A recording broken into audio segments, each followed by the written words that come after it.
All right. I guess we can cut the music and you guys can look at my big ugly face for a little bit. Oops, wrong scene. We'll go to the right scene. This is the right one. Yeah, here we go. This is the right scene. How is everybody? Everybody doing good today? Everybody, you know, um, excited for Wednesday? I mean, it's Wednesday, but it's at least the middle of most people's work week, and I hope you had a very good uh, work week so far and a good previous weekend. Um, Sorry it's been so long, guys, but I could not um, do the normal Hot Take Tuna Tuesdays and normal streaming. Like we were doing Alien Isolation, which I plan on doing tomorrow. Which, by the way, please come and check that out tomorrow. It'll be late morning, early afternoon that I do that, and I will be wearing a costume. Yes, I will. I'll have to take down the green screen, so it'll look a little weird, but with my normal setup. But I have to take down the green screen because of the color of the costume. My wife bought it for me. My kids picked it out, and I will wear it. But as I was saying, been dealing with a lot of back problems, and then we had a little minor medical thing go on the other day, but nothing, nothing too terribly bad. The back thing was killing me. I couldn't sit, I couldn't lay down. Like the only time I found relief was when I was standing, but you can't stand all the time. So yeah, I couldn't put on my socks, my pants. Like, uh, I wish it was Pickle Rick. I really do, Mason. I wish it was Pickle Rick. But sadly, no, it's not Pickle Rick. It is from a cartoon. I will say that. It is from a cartoon. More of a kids-oriented cartoon, but it still, I think you guys will get a kick out of it. I really do. I think you guys will get a big kick out of it. I don't know how long I'll be able to wear it because it is a full body costume. So I will wear it as long as I can tomorrow during tomorrow's stream. Anyways, the back, it's much better. Went to the doctor, apparently. So right where my spine is, and then your hip, the muscle right here was, it was pulled or strained. I forget exactly what he said. And no, it's not Oscar the Grouch. I wish, but it's all I'll say is it's a Cartoon Network cartoon that was on, oh, probably close to a decade ago. My kids love it. They still watch it every morning before school, even though it's, it's been long gone forever.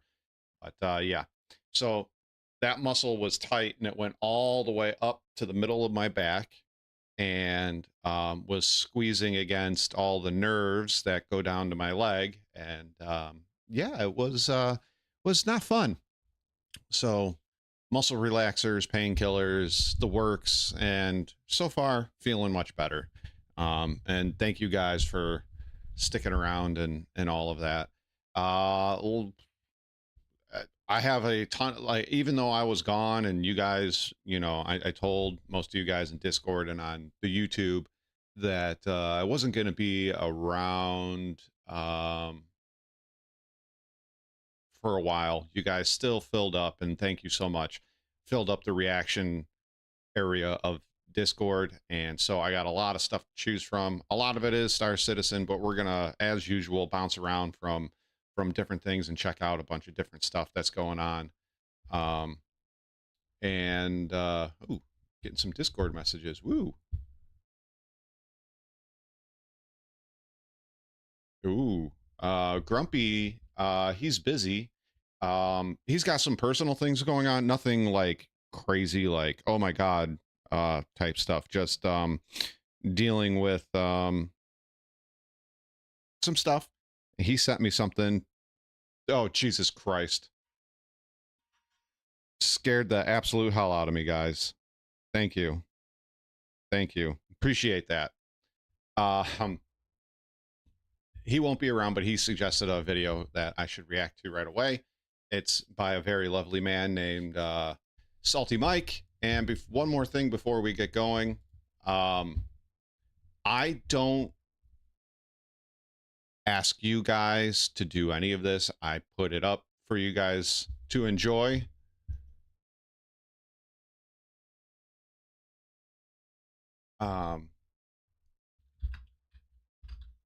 Hold on a second, guys. I got something going on. Hold on.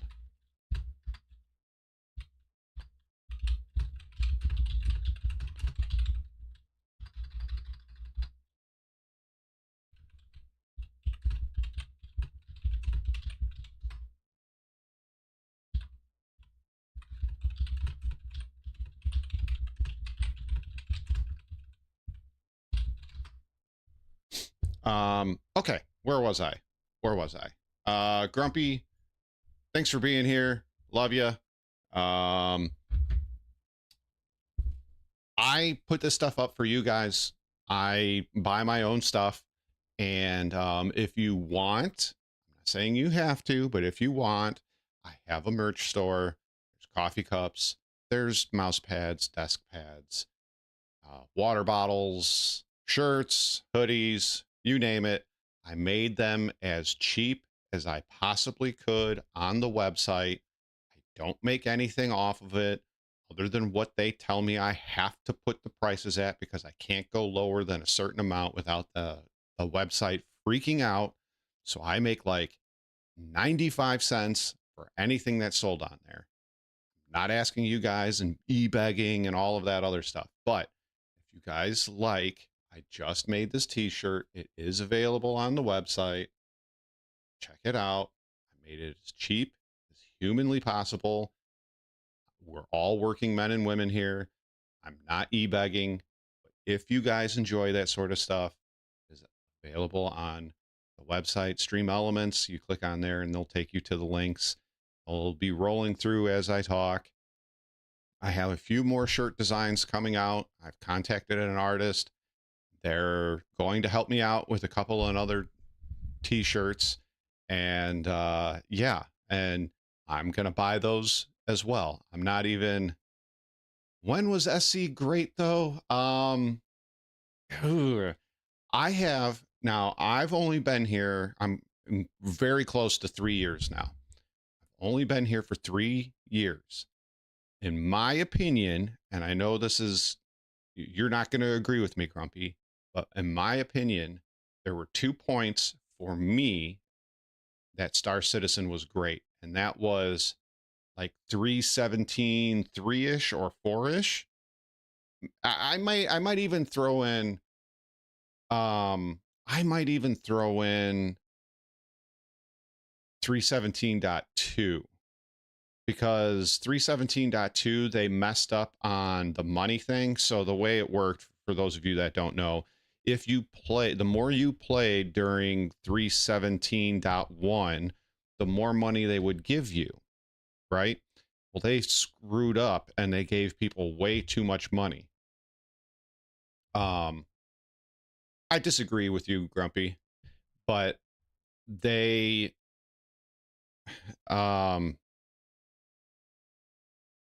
they gave way too much money. So I had only been playing from 316.9, 17, and then 1, and I don't even remember how much I played in 1, but that was awesome. And I got like $84 million. And when I logged in, there was a line, like the entire server was in line at New Deal. And I got to meet a lot of really cool people. So that, for me, that was really cool and fun. And I got to try pretty much every single ship in the game. So that was cool. And then 317, 3 or 4 was when I really started doing bunker busting and running into Med Runner like 2 or 3 times a week, and it was freaking awesome. And then I would say 317.20/21, because the pirating, as Grumpy Eye brought up, it was fantastic. Like we probably had a couple hundred or maybe even close to 1,000 hits during all of that, and it was so much fun. It was so much fun. America is great, management sucks though. Yeah, I can definitely agree with that. I can definitely agree with that. Now I'm biased, but I think probably one of the best times America was at its best was probably in the 90s. But like I said, I'm biased, so, and I'm not that old. I mean, I'm old, but I'm not that old. So, but not the 90s were really good to me. All the way up until, like, honestly, all the way up until 2001. And I'm sure you guys, Pagan, what's up, man? And I'm sure you guys can agree, like right around 2000 ish, 2001-ish is when it started to really change and go weird. But once again, I'm also biased because of my age. I really appreciated the 80s and the 90s. That's true, Crumpy. That's true. Yeah, we gave you a few F-bombs, right? We gave you a few F-bombs, didn't we? All right, let's change the scene. Let's change the scene. And we did that during the 90s, right? Right? So that was not good. That was not good. I apologize on behalf of America and our terrible upper management deciding to drop you bombs on you. Um, yeah, yeah. Wet Bear is Mason, by the way. So let's get this party started. Let's get this party started. Let's do some reacts. I'm gonna try to, like I said, go back and forth, Star Citizen, non-Star Citizen, and pop culture, gaming, tabletops, Star Citizen, and other stuff. And we're just kind of gonna go back and forth, right? We're gonna do it. We're gonna do it live, right? Fuck it, we're gonna do it live. Dude, Clinton, okay. Clinton, I'm not trying to be political here. Clinton is looked at in history as a great president, right? But he had the benefit of the .com era. And what I mean by, all right, Grumpy, thanks for stopping by. I appreciate you. What I mean by that is you had all the big startups that happened back then. Google, Yahoo, Ask Jeeves, right? AOL, Earthlink, all of the .com started during his presidency. And because of that tech boom, just saturated our economy with tons of money and everybody was well off. The economy was great. The stock market was great. The tech was booming. It was really good. Now, I'm not going to get into his personal life. I'm not going to get into the foreign policies that he held and the Congress at the time held, but he's looked at as a good president outside of that stuff because of how well the economy was going. And he didn't do anything. He didn't do anything in particular that made the economy better. It was just that the tech boom happened, right? So that's, I mean, it's like the roaring 20s. I don't think that, I would have to go back and look at the history books, but I don't think there's anything specific that Congress and the president did. I think it was just so happened to be because of the end of World War I and various other things that contributed to us having such a strong economy during the 20s. Obviously, it all came crashing down in what, 1931, 1932, somewhere in there, the big Great Depression. Anyways, I got sidetracked. Back to reacts. First, we're going to do this one since Grumpy suggested it very passionately. But yeah, I was giving some feedback on. So this is Salty Mike rants about cargo grids for 20 minutes. This could be really good. Play. Feedback on the cargo grids this morning. I know there's nothing they can do, but I gave an example of like, here, I'll bring Now, I have a question that I want to pose to you guys. Whether you're a player or tester, I should say, um, or you just watch other people play Star Citizen. Do you like the way the current cargo system is set up? I personally do not. And if you guys want to talk about it, and I'll add in my opinions as we go, as you guys fill up the chat. I do not like the new cargo system. I know there's a lot of people out there that do. I do not. It looks clunky to me. That's the problem. What's going on here? Oh, I'll bring up like a perfect example of a grid that just, makes. I mean, there's tons of them on the screen right now. But there's another incredibly annoying to work with. So one of the reasons why I don't like the new cargo system really isn't about the way it's structured. Now, I do find the way that it's structured very bulky, but was a warehouse box jockey, loading and unloading trucks. I was a warehouse night supervisor. I've been in warehousing or retail receiving for years, over a decade. And I don't want to move boxes around. Like my time as a box jockey is over. And it's not like I'm get PTSD and the shudders and the chills when I see boxes in Star Citizen. I don't want to play box jockey anymore. Like I did it. I got paid for it. I worked 14 hours a day for 5 years straight, 5 to 6 days a week, pushing boxes around, moving boxes with forklifts, shrink wrapping. I don't want to do it anymore. Right. And here they are, right? Anything that is too high, but then one high on top. Because most of the time, the Constellation Taurus Phoenix and those aren't as bad, simply because they don't have the ceiling that gets in the way. Right? But like, dude, look at the Reclaimer. Why? Why? Why? Why is it like this?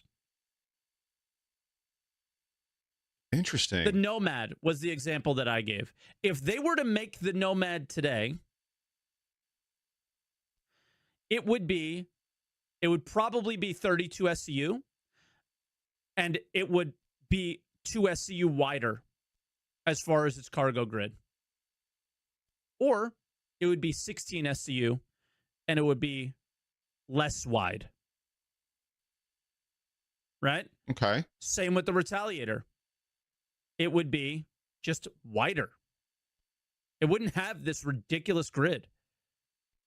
Look at the C2, though. The C2 is an example, even the A2 is an example of, all right, I have super standard cargo. I like the way the C2 is laid out. And it is the height A2 of and the the largest M2 boxes, right? It's not that is a cargo bad. grid. The M2 is actually kind of bad. Not as bad because the height of the ceiling, you can work with it, but just silly. The Star Runner, you start to hit the ceiling. Oh, I'm Look in at the front Caterpillar. Of Mike. Let me move myself. Look at the Caterpillar, right? Just super goofy. Yeah, the sheet's amazing, right? Because it tells you the best way to fit everything. Freelancer, nearly impossible to work with. Oh, right? Oh. The biggest nightmare I've ever worked with was this. This is insane and makes no sense, right? What? But then look at that. That's a cargo ship. Yeah, that's nice. Can I link the spreadsheet? Yeah, you should be able to scroll up and see it, but let me link it. It's actually not bad. Pretty awesome. Like the whole C is good. The whole A is good. 890 jump makes a lot of sense. 890 right? is good. So if I was to look at a cargo ship that I would use, I would be using ships like the Hull C. I would be using ships like the C2 Hercules. Where's the Caterpillar? Show me the Caterpillar. Love to see is, let's use the A2 as an example, right? There's 216 SCU of cargo. What if I had a cargo mission that gave me exactly 200 SCU in boxes or material? Okay.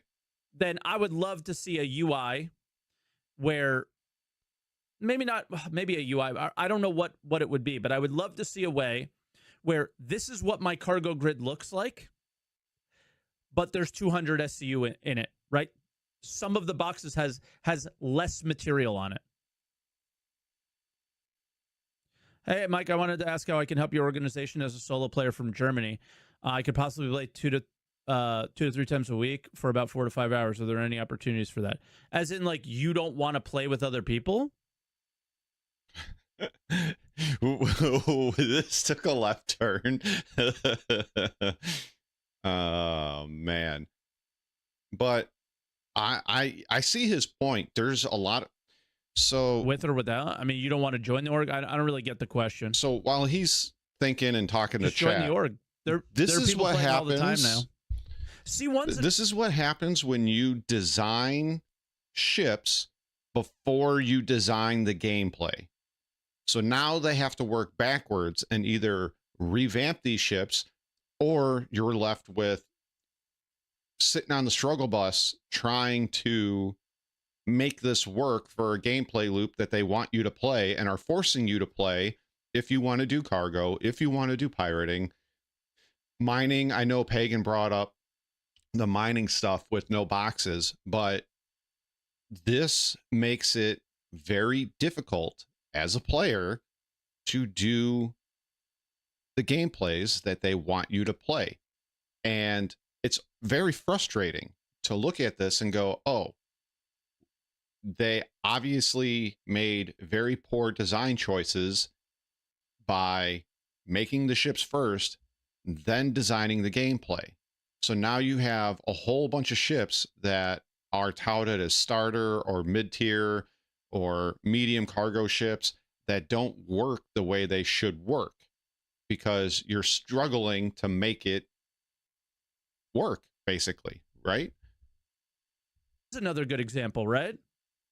Mercury Star Runner, I would love the idea like that's of nice, there just but I being don't 2 like containers in the C1 at all times. I don't like. But if I want to only have 15 SCU, I just put 15 SCU in one of these crates. And it's just like a simplified system, right? And then I'm just moving 1 box or 2 boxes. And then I bring the 32 SCU container to the freight elevator, I empty it, and then I take it back. That's sort of where, like, I absolutely don't mind the manual moving, but when you start having to do this is where it just gets stupid. Corsair's not bad. Right? It's where Freelancer's stupid. Freelancer Max is stupid. You can't do anything about the Freelancer sucks. You can't do anything about the Starfarer. You can't do anything about the Caterpillar anymore. I mean, it's easy to load, but it limits you. Gone. Yeah. So Luke's kind of and I think it was Grumpy and I were talking. Maybe it was Grumpy Fate, Guardian, and I all talking. They redesigned and redesigned the 1 SCU box. I think he said, I think the general thing was somewhere between 6 and 8 times. And once again, that falls into the category of designing ships before you make the gameplay. Giving it away. I didn't want to say who was working on it, but Luke is. And he was just asking me for some feedback this morning. So, and he was asking for this sheet specifically. And I was struggling to type it to him. So I figured I would kind of like, oh, another great cargo ship, the Raft. Raft is nice. Right? The Raft. But yeah. Reclaimer, that's a pain in the ass, man. Something they want to do is like, hey, Retaliator, you have pain a cargo in the mission ass. for the Hammerhead, and it's 36 SCU. Give me 36 SCU for the Hammerhead, and it'll just spit it out or something like that. Link for the sheet. It's stay a while pinned, and listen. If you can see the pinned messages. I agree, Danger. Yeah, I just want to be able to sort inside of, like, my raft should only ever be carrying 32 SCU containers on it, right? And then you're just constantly emptying and filling those. So you're only moving 3 boxes, but you're moving random amounts of material. And then I think That's it would not be a bad idea. it would just be really nice, you know? I mean, using the crane is whatever. I'll deal with, you know, having a little less functionality. Yeah, like we can nest the cargo kind of now, but it's not a simple system, and it doesn't work really well. I don't even think it's really supported. It just kind of systemically somewhat happens, but what not is this? Oh, the 890 jump. very well. But then the issue here is 400i, not bad. maybe it's not really an issue, right? The 350. So I think you still need to be able to have either a UI choice, like I want 4 32 SCU boxes and 2 16 SCU boxes, so it'll fit on my ship, for example. But if the SCU that you're taking is less than that, but you want it in those boxes, it'll give it to you in those boxes. But say, you know, I'm not going to do the math right now. You want 4 32s and 2 16s, but one of the 16s is only half full, and it just makes it easier for you to click it to your grid instead of having to play this game, which would be an absolute pain in the ass to try to, because if you go there and you want, say, 96 SCU, it's probably going to spit out 332 SCU boxes. And what are you going to do if you're in a Starfarer Gemini, or you're in a one of the other ships that he showed, Drake Caterpillar? 32s don't fit in the Drake, so you're kind of screwed. 15P is not a cargo ship, but it can hold cargo. So the need for 1 SCU, 2 SCU, 4 SCU boxes is totally fine. But when you start getting into dedicated cargo ships, like when you get up to the Freelancer, the fact that the Freelancer isn't one step higher makes it really weird to me, right? Or just you can't put these boxes at the top, so it just has less cargo. See, and that's the other thing too, like, so this is 2 1 2 3 4. Actually it look okay, it's 4. That's 12. Okay. So once again, let's say you take your Cutlass red or blue because that's what you pledged for, and you want to do a box mission, right? And it's got it's a 12 SCU box mission. Doesn't that just spit out one 12 SCU box? Well, you can't fit that in your ship, right? I'm trying to like scroll up, and it's the same with like the Vulture. If you wanted to run cargo in your Vulture and it holds 12, what's going to stop it from making one 12 SCU box, and it's not going to fit, right? So there needs to be a way for players to choose whether I want to put it 6 SCU into an 8 SCU box, or a way for us to choose the exact amount of boxes that we want in the SCUs that we want, so that we can make it fit in these poorly designed cargo ships. Right? Or something like just standardizing cargo ships to be cargo ships. That is what I would like to see in the future. You can't go back in time. They didn't know that this was going to be a thing. This feedback only exists today because of cargo missions and things that we're just starting to experience. So, but the CIG defenders will tell you it was always the plan to do this. Well, if it was always the plan to do this, then why did they design such shitty cargo ships, right? Marcus, what's up, man? Like, why would they design such shitty cargo ships if this was always the plan? Like I said, a lot of times when I bring this stuff up, whether it's on the comment section of my own channel or somebody else's channel, or even on Twitter, it's oh, it was always meant to be this way. And then when I go, well, why was this ship so poorly designed to do X thing? They're like, well, they just didn't know. Well, which one is it, man? Like, it can't be both ways. Like, there's no like blame to point at people outside of, you know, Grumpy Chris Roberts and, you know, the general development process. I like the way the water glistens make the ships pretty, off your skin. don't make them functional, is, you know, because they didn't have the Zeus function is terrible to know what a functional ship would be. They've always put the cart. Could you imagine trying you to can always give that stacking all of that like that? Criticism of them, but you can't change how do what's you happened. even work that? You can only try to help form the future, and so they don't keep doing this, right? You want to see more of this. Well, I don't want to see these yellow on the grids, but you can only help to try to make the future better, right? Like the caterpillar can be so much better, right? Yeah, it can that's just terrible. be so much better. Isn't that the cargo runner thing? Knowing how to manage your cargo bay. But okay, so that's a great question. And yes, you should know how to be able to manage your cargo bay, right? That's a great question. And I think it's, you should. But we should also have choice in the matter. So that way these poorly designed cargo ships actually function properly.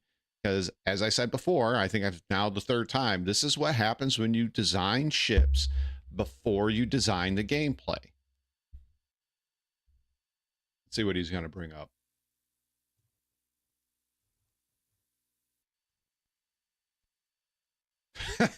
This would be it, right? It would be managing this, right? Yeah. But every box is the same size. And not all of these are full, like you know all what the I mean? way filled. So some of them are only partial full. Running cargo is not, in real life, we figured this out. They have standardized box sizes. Standardized box sizes, standardized container sizes. We have a standardized Mystery, box what size, up, man? and we did not make cargo standardized ships. pallets. Well, we do have standardized box sizes, but we did not make cargo ships based off of that standard, and they never had the feedback Thanks, of, Mystery. well, goddamn, when you have a 3-high box or 3-high grid, and the roof is a millimeter from the the top of that last box, damn, that's really shitty to work with, right? They never had that feedback because we never were able to do it, right? You were always dealing with, just moving a bar and it would automatically fill in perfectly. And then you would move another bar to sell and it would just automatically empty. So how the fuck did they know that this was going to be a problem, right? They didn't know. We didn't know. It's only feedback we can give today. But, you have very simple solutions that you can point to be like, hey, I think, like, I understand you want to do the manual loading and unloading, and I know you hear the feedback from the community that doesn't like it. There's a very clear reason why I think people feel that friction a ton, and they feel that friction a ton because of the ships. 90% of the ships you have, everybody wants to fill their cargo ship to the max. Yeah. Right? Yeah. They want to fill it. They want to do the maximum possible. But if this is how you have to do the maximum possible, I can understand if people don't want to do that. I can understand if they feel like they're free. I mean, what a pain in the ass if you wanted to fill this thing up to the max. All three of these, right? But these two are supposed to be dedicated cargo ships, and this one is considered a starter. This one is like the next step up, and then like we were talking about Starfarer ship, like this is astronomically bad. It's really bad. And yeah, max feels like it's not as good as a constellation, right? Because they're just easier to work with. This is such a pain in the ass. Like, look at the Zeus, man. Look at this cargo grid for a cargo ship that's brand new. Grumpy was right. Grumpy was right. It's not good. Because I'll take because this. The cargo grid came out when 3.318, right? It was 3.18, 3.19, and the Zeus was shown off last year at CitizenCon.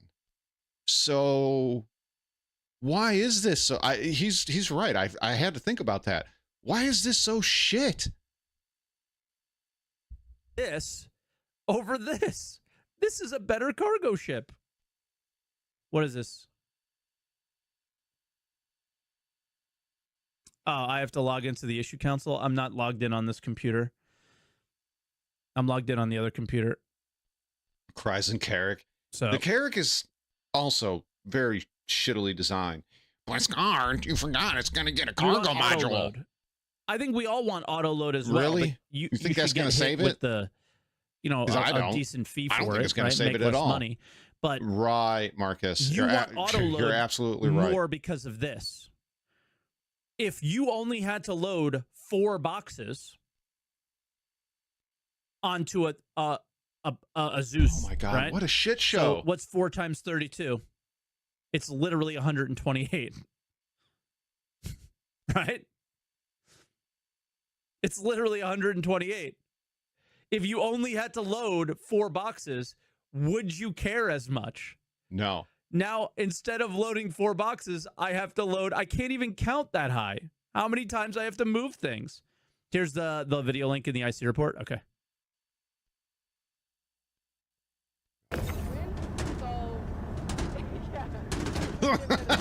Holy shit. Oh, God. That's even worse. Wow. Oh, my God.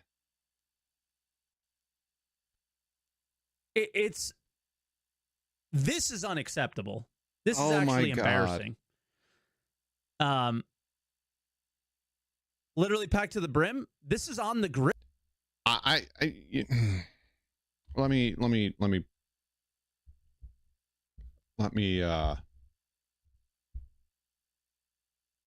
find this real quick.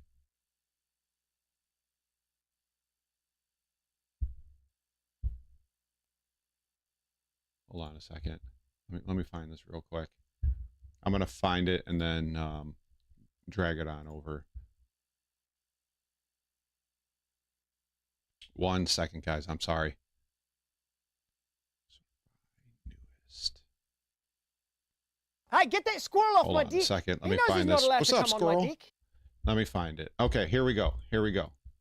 Here we go. I'm going to drag this over. Right here. So a dev makes a mistake at work, and it's pitchforks and torches. Like, anyone in this community has never made a mistake at work. Remember this when you make your next mistake and get your butt lit up. So, he is correct. We all make mistakes, right? We all make mistakes. I get it. I get it. But this was me making a video about the current Galaxy debacle that we had, and we'll get into that later. This is why I don't... Mistakes are fine, but you need to correct those mistakes before you put out a ship like the Zeus, or you go and you type away on Spectrum and, as a dev or a member of CIG, and say the things that you do, or put out a ship the way you put out a ship. It is not acceptable. You have thousands, over 1,000 people working there. It should be reviewed, tested, and tested, and tested before it ever comes out to us. Because things like the Zeus should not be happening. Because like I said, I forgot. Physicalized cargo started in 3.18. The Zeus was announced later that year during CitizenCon, and then got produced and made a year later after that. So it's been damn near 2 years that we've had physicalized cargo, and they still botched it. And you can't load or unload cargo the way you should. That is not acceptable. Now, where I've worked, I'm not going to say every job, but a large majority of my jobs, if I made a mistake, we were out thousands of dollars. Thousands. One mistake could cost me and a customer tens of thousands of dollars. Or at another job, if I screwed up, then somebody could get maimed or killed. The current job that I have, if I mess up and I make a bad quality of the product that I'm making, and it somehow gets out the door, and a family dies because of my mistake, that's on me. That's on me. Oh, I agree, Mr. E. The devs are doing what they're supposed to do, and then management and marketing is telling them, no, you have to get it out by this time because the ship sale for this thing is here, and we have to have it out.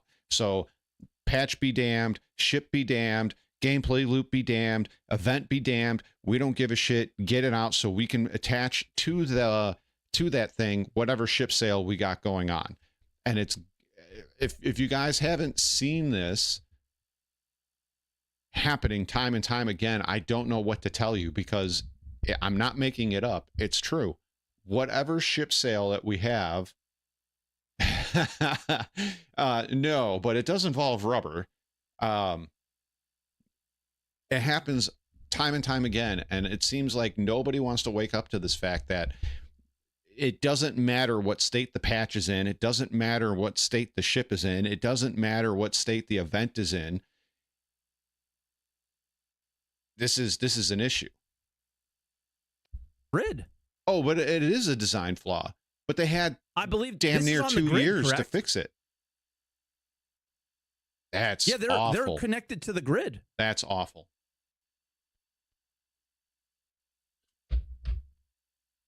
I agree. Need to know generalizing. I'm not blaming anybody here. I'm not going to go and I'm not going to be like 2 years. You're bad. You're bad. You're bad. I'm not going to do any of that stuff. Our feedback just needs to get through, so they understand the future of what a cargo grid metric needs to look like, what a door, like the functionality of the doors in the game on cargo, like it is a pain point, and it is not enjoyable. Agreed, Marcus, agreed. At least to me, I can only speak for myself, but it's just not enjoyable. It's not a good experience. But again, if I point back to the Zeus 128 SU, yeah, that's very true. Boxes, welcome to the channel. I don't think I've ever seen your name in here before, but if you would make welcome. it a standard rectangle, and the door would open to a reasonable, shape, it would be awful. It would be totally fine. See, and you can't rely on your backers to test everything. I'll turn the for volume you. on and just lower it a bit. They made it. Do you have a link?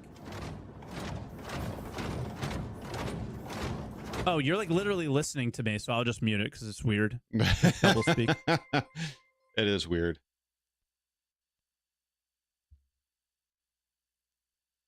Can you not even get anything out? What's up, Logic? He can't even take anything out. How you doing? It's permanently stuck. Wow, this is terrible. I think that's a bug, but that's been a bug with the cargo grid for a while now. If anything you can't move anything sandwiched, you can't move it out. I watch Mike when I can. In Mario Maker, you need to complete a level after you make it before you can publish it. Perhaps these devs need to be held to the same standard. So I've recently unsubbed and unfollowed a lot of Star Citizen content creators, and I only have left a few on there. People that interact with me on this channel, people that I interact with on a daily basis, and then like Salty Mike, because he's got a good source of information and news, and I appreciate that from him. I don't agree with everything he says, and well, I mean that's part of what makes this world so wonderful, that we don't have to agree with each other, but we can be polite to each other. So that's cool. Hey Jay, what's up, man? Hey Scarn, how's it going? I'm doing well. My back's finally like 90% better. I find it funny that streamers, not me, think that TOS resolves CIG of any wrongdoing and has no idea governments make the laws, not companies with TOS. Very true. Very true. Look, TOS is not going to absolve you of crimes. Right. And I'm not saying CIG has committed any crimes. I'm just saying that like bait and switching and doing some of the things that they are doing, I think a lot of it is, I'm not a lawyer, so I don't want to speak out of turn. I think a lot of it is very, I won't say legal. I won't say anything in legal terms, but I will say I think a lot of the things that they do are either bordering unethical or are very unethical. And I'll just leave it at that. Let's keep watching to see what he does. Yeah, I'm gonna go ahead and agree with that. But yeah, that's where I stand on this, Squirrel. and that's the feedback that I would give. I don't know if everybody else feels the same way, but I just think I do hear a lot of complaints from the community around the idea of you ruined this and all that stuff. And I'm not going to go so far to say that they ruined it. I think they didn't understand they didn't know what they were building in terms of cargo grids, and because of that, in order to fit things, they needed 15 different box sizes. I don't think so, Marcus. I don't think that's... You know what I mean? So I don't think a TOS will save them from solve is the future. Legal problems. And yeah, it's got to be better. Like there's literally a thumbnail of a video from the core gameplay here that says awful cargo bay, Zeus MK2 CL is the most frustrating ship to load in Star Citizen. And it's the newest cargo ship. So that feedback just has to get through to the art team, and that they need to recognize that you're making a ship for us to use, not look at. And so I want to pose this question to you guys, because it goes into effect in like 30 days or something like that. It's called the click to cancel law, right? And it's for the United States. Now, I've read it over a couple of times, and I cannot, because once again, I am not a lawyer. I cannot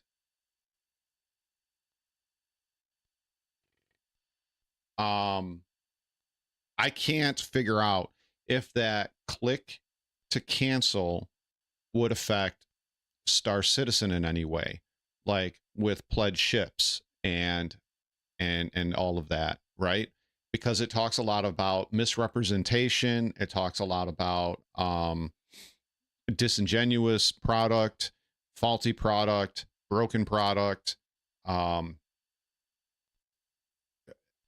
So I'm not sure if that would cover Star Citizen in any way.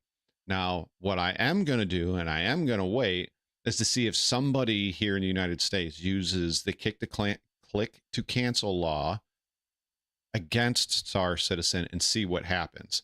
And if something happens, then depending on what happens, I might make a move on that and see what I can get out of it, because as of right now, I'm not happy with the product, and it's not in any way, shape, or form how I thought it was going to be.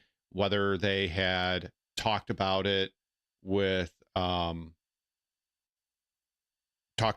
sitcons and game cons and their ISCs, what they talked about and what I'm now getting is not at all what I was hoping to get, and not at all what I think they were actually planning on doing way back when. So got to put an exclamation point first, and I put the stars there so it didn't get you used bad words, so you got to actually spell it. So exclamation point and then the actual spell it all out. But yeah, that's where I stand with that. Make it more functional, right? It doesn't have to be this. Not every ship has to look like this, but it should make some sense. If you're gonna go, hey, 120 SCU or 128 SCU, it's got to be able to fit 4 32 SCU containers. So I'm sure he's gonna go beat that to death, and I'm good with it. We got what we needed out of it. That was Salty Mike, and he rants about the cargo grids. So let me share that with you guys so you can do as you may with that video. All right, let's do a wow, it's not going to play. Really?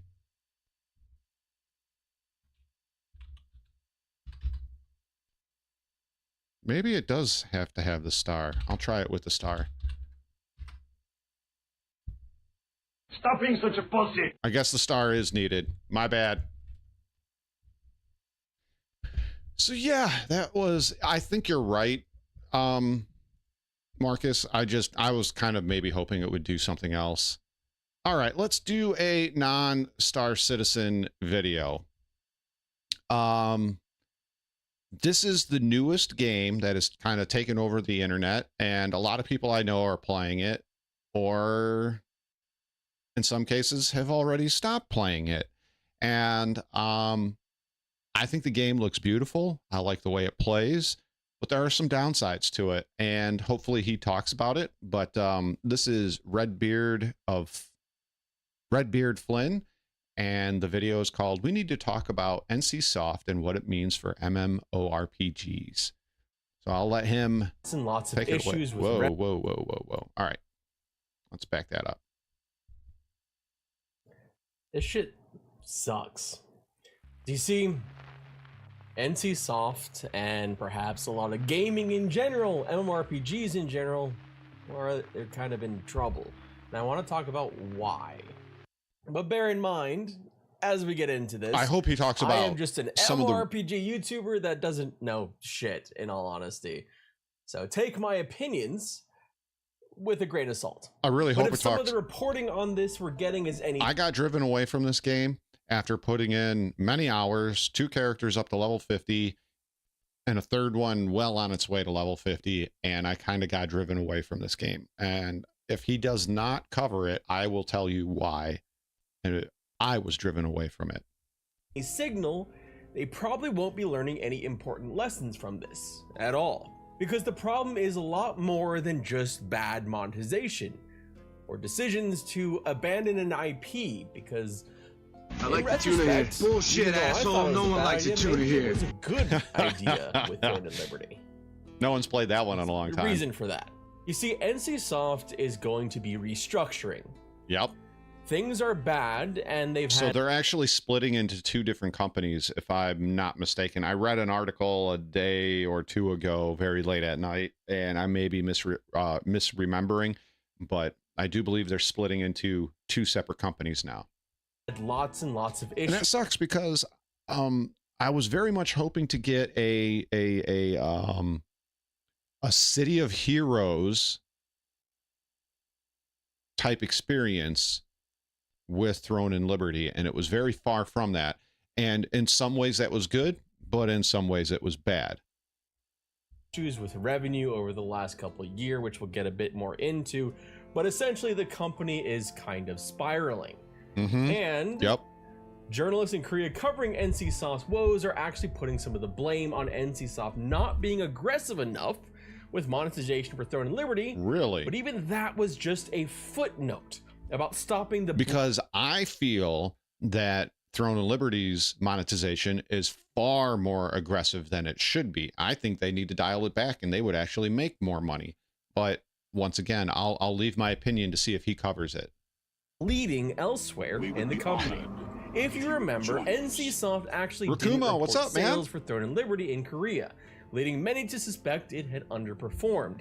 And we don't have revenue numbers yet for its Western release, but none of this sounds like it's doing very well either. No. Even peaks of 300,000 players seem low. If you use Amazon Game Portfolio specifically, since they are the one that published the game globally, it sounds downright anemic. As New World, a buy-to-play title, peaked at over 900,000. Once I'm done here, I have to do a online class for my job, which I'm not very excited about, but yeah. 1,000 players.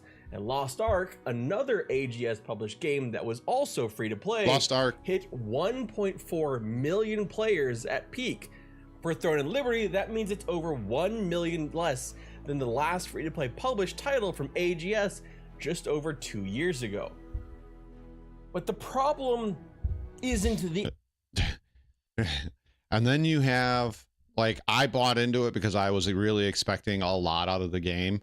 I was expecting a lot out of the game, and that is Gray Zone Warfare. And I Okay, so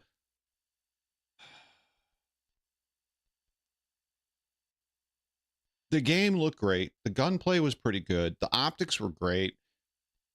I was used to the gearing system and everything from playing Tarkov.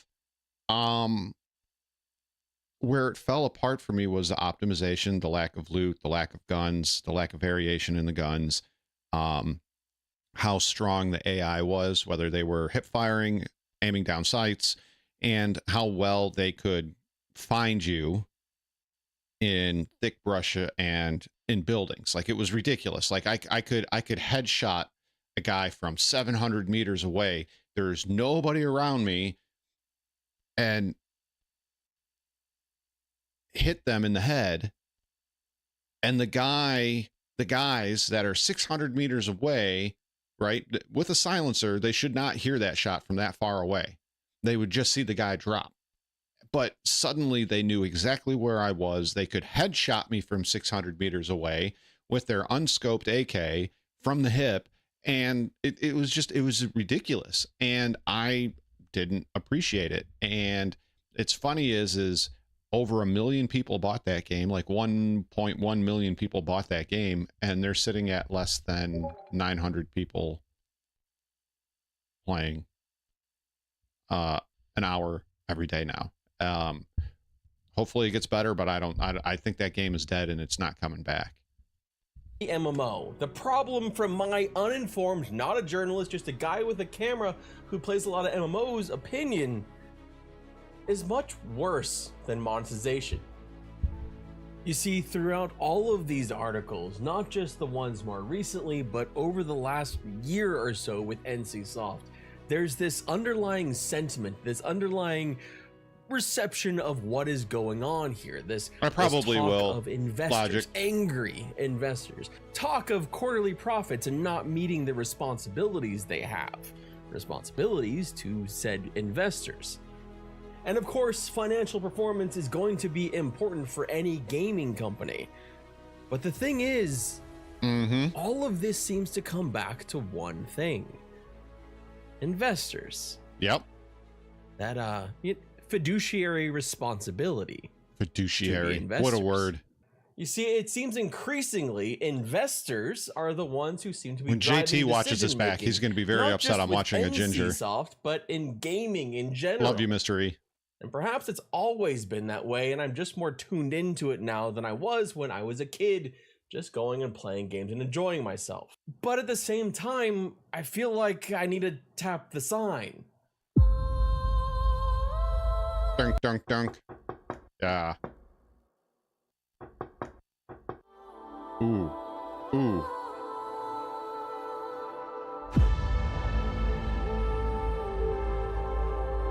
Wow. It's not about reviews of the game or player satisfaction. It's barely even about player numbers anymore. It's about revenue. It's about profit. And before you jump into the comments and say they're a company that has to make profit, yeah, no shit. But alienating your player base through over-reliance on microtransactions because you're listening to investors that don't give a shit about the game and not developers and players doesn't seem to be working very well either. No. And all this worries me not just for NCSoft's in-development projects like Guild Wars 3, Project Triple L, Project E, and the Horizon MMO, especially those last two, which we'll get to in a second, but also the future of MMOs in general from other companies who have similar structures. Basically, any game company that is publicly traded. But what is actually happening here with NCSoft? Well, they had an investor meeting. And good old investors. And in that meeting, they confirmed a restructuring at the company, shuffling around development and likely resulting in layoffs, as confirmed by the co-CEOs. I think this was the article that I read. OP delved deeper into the subject and some of its root causes, pointing to the ongoing struggles at the mega developer and publisher. It's all due to the poor revenues of NCSoft over the last year and increasing ire from investors. Keep in mind that we're not far removed from one angry investor suggesting that NC West had to be fired after all for not being profitable. Running a deficit for 8 years. West and ArenaNet, the ones who make the beloved game Guild Wars 2. the game that gamers actually like and has a really fair monetization model. That game, the game that's been going for years and continues to actually have 10 years on some of the best years of profit for the game since it launched. Wow. That game. I didn't know that. Fire the person in charge of that. Wow. The investor. Something they did actually do in August, although the ArenaNet CEO still remains in place. Ouch. I guess for now. Ouch. As Bree Royce put it succinctly back when they covered that. So what do you guys think? Should companies be beholden to the investors, or should the investors, I don't know. It's a weird thing because you need the investing people and groups to give you money so that you can develop the game. But at the same time, like, you need a good game to make those investors money. So how do we work this?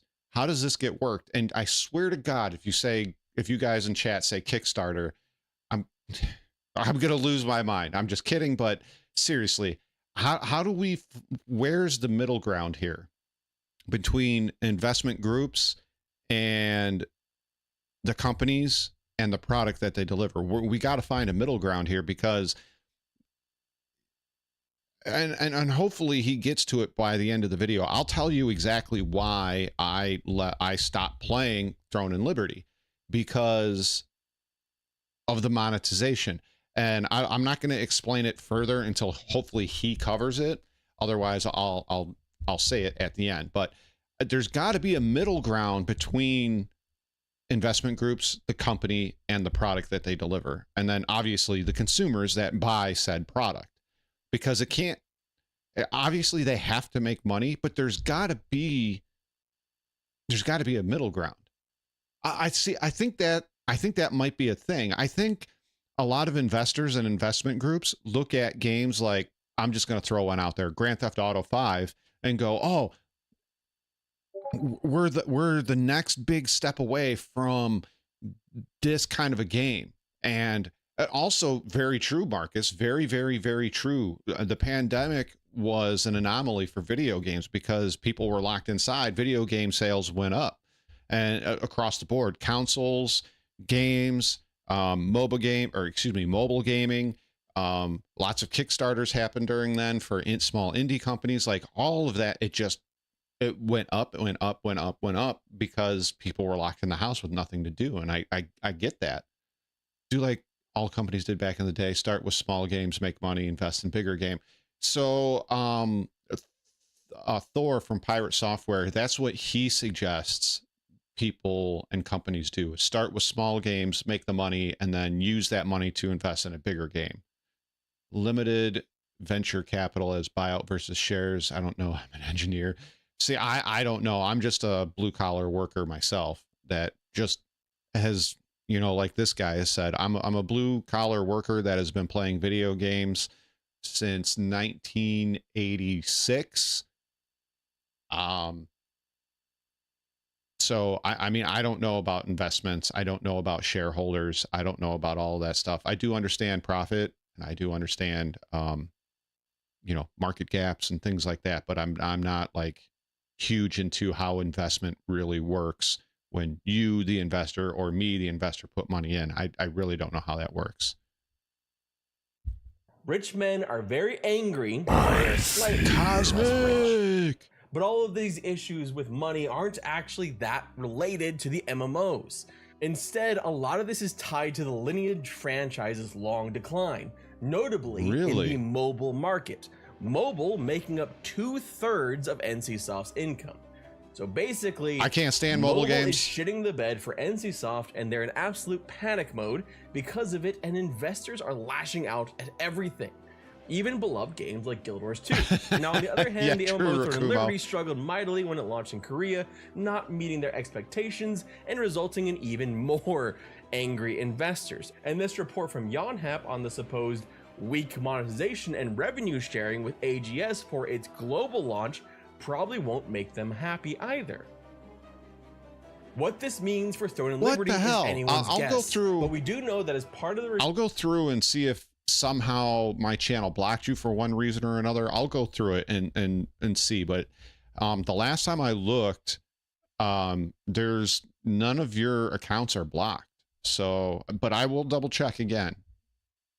Restructuring, Throne Liberty will be moving to a new game development. Why is it not allowing you? Studio X. Project Triple L was mentioned by name as well, the FPS MMO that's been in development for a while. But there was no mention of two other projects. Project E, the screen sounds like a porn screen. Liberty that was speculated to be another MMO, or the Horizon MMO in conjunction with Sony. And all I can think of as I go through all this crap is just how frustrating it all is. Over and over, we see angry investor meetings calling for layoffs, calling for canceling projects or increasing monetization. It has nothing to do with the games at all.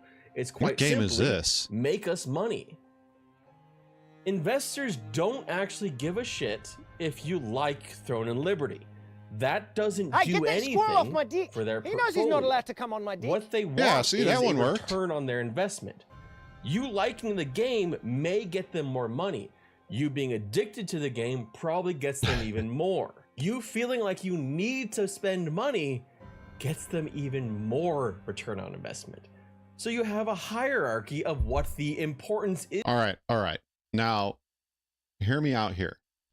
Maybe NCSoft needs to contact CIG and borrow their marketing team for a couple of months. Could help. I'm just saying. Is here. They care if you buy looses.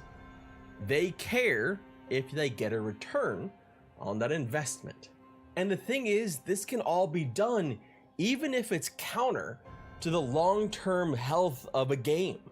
Because if they can milk some of the money out of it at the beginning, that's a quick return on investment. Yep. A good example of that would be Diablo Immortal. It made just a ridiculous amount of money early on. It continues to make money still to this day, but most of the money, most of that return on investment for that game with its really shitty pay-to-win monetization was made when it first launched.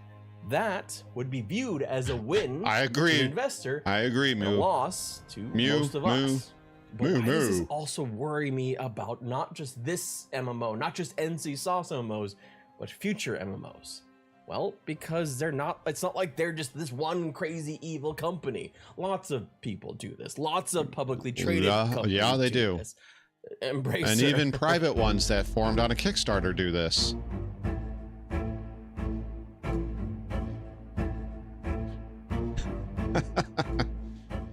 Big decisions for lots of games are being made with investors in mind first and foremost. It is also why I'm so keen to support indie development projects, indie MMOs, Kickstarter MMOs, indie RPGs, anything indie. I am more indie seems to be the way to go these days, because it's a closer relationship between the game developer and the person actually going to be playing the game. There's not this person above all of it who's only caring about how much money they're making. It's also why I was so happy to see Baldur's Gate 3 do so well, because technically they're basically a indie dev studio, and they're also not publicly traded. They are a private company that can do whatever the hell they want. The stuff that we make at Larian is we ask you to pay one price only for the game, and that's it. Yeah. You can own it for the rest of your life. That's the way you do it, boys. That's the way you do it. We don't have shareholders, but we also don't think about them. And we think there's an expression in Dutch that honesty... I like some of the earlier Monster Hunter games. I haven't played them in a long time. There's probably a version in English as well that makes a lot of sense. But what we have tried in the last 20 years is to treat people like we would like to be treated ourselves as players, as gamers. So we don't make decisions where we think this could make us the most money. On the long run, building a community, building a player base, building games that are actually fun is going to make you the most money. That's it. Yeah. I feel like, so games in the 80s and the 90s on up into the early 2000s, for most, not all, but for most of the time, gaming was done back then as a project of love or a passion project, because they wanted to make a game that they wanted to play, that they have been wanting to play for years, and they would create that game. And I feel like back then there were a lot of really good titles that you could tell were works of art or works from a passion, or maybe even an obsession to deliver the next generation of video games. And there were a lot of really, really, really good games that came out in that time frame. But it seems like since companies had made millions or hundreds of millions or even close to billions, investors came in and are seeking these real fast turnarounds on their money. Oh, I'm going to sink in 30 million, but I'm expecting to get 90 million out of it. But I think between picking studios as an investor and the games that these studios are making, because I'm not saying what Larian said was wrong. I think he's what he said was a fantastic thing. But some of these devs, they're money hungry. They want to make millions of dollars. And so they're just basically doing a copy paste of Battlefield or Tarkov or Call of Duty or whatever the flavor of the week is, and trying to rush it out the door to make a fast return on it. And I think investors see that as well and go, oh, I can make X amount of millions of dollars off of this if I invest in these things. And I don't like, once again, I said there's got to be a middle ground. We have to find a middle ground between making money and actually making a good game. Because if he said it, if you make a good game, people will buy it and people will continue to buy it. And then they'll spend money on the microtransactions and everything else. Now, once again, I hope he gets back to Throne and Liberty, because I want to tell you why it drove me away. Thank you.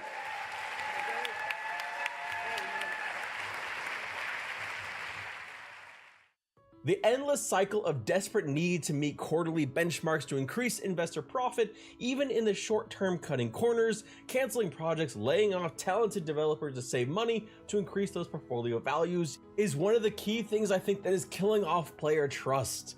By pushing aggressive monetization to gain 1% Throne and Liberty is a beautiful game. Quarter revenues because some dude bought 3 mounts for $40, but you just lost 100 players. Yep. It's just frustrating. Investor pressure isn't new though. It's often interchangeable for me with publisher pressure, the thing that rushed out games like Vanguard. It could even be argued that it was one of the things that killed off EverQuest Next when it was sold to an investment company, Columbus Nova, that had no business doing anything with video games. And it worries me perhaps more than anything else in this genre because MMOs are long-term games. Yep. They're expensive games. And if the Kickstarter era of MMOs has shown us anything, money to fund these projects is needed that is far beyond what a player base is willing to spend. And that need puts us right back on that damn treadmill. That need for publishers and investors, that need for people that don't care if the game is good, but only care if the game makes a return on that investment, even in the short term, or perhaps especially in the short term. But what do you think? Because I'm, like I said, I'm just a YouTuber. I know very little, and my idea of a good investment is probably like, I don't know, a burrito at Taco Bell because it's a cheap thing. I don't know. I'm not good at this.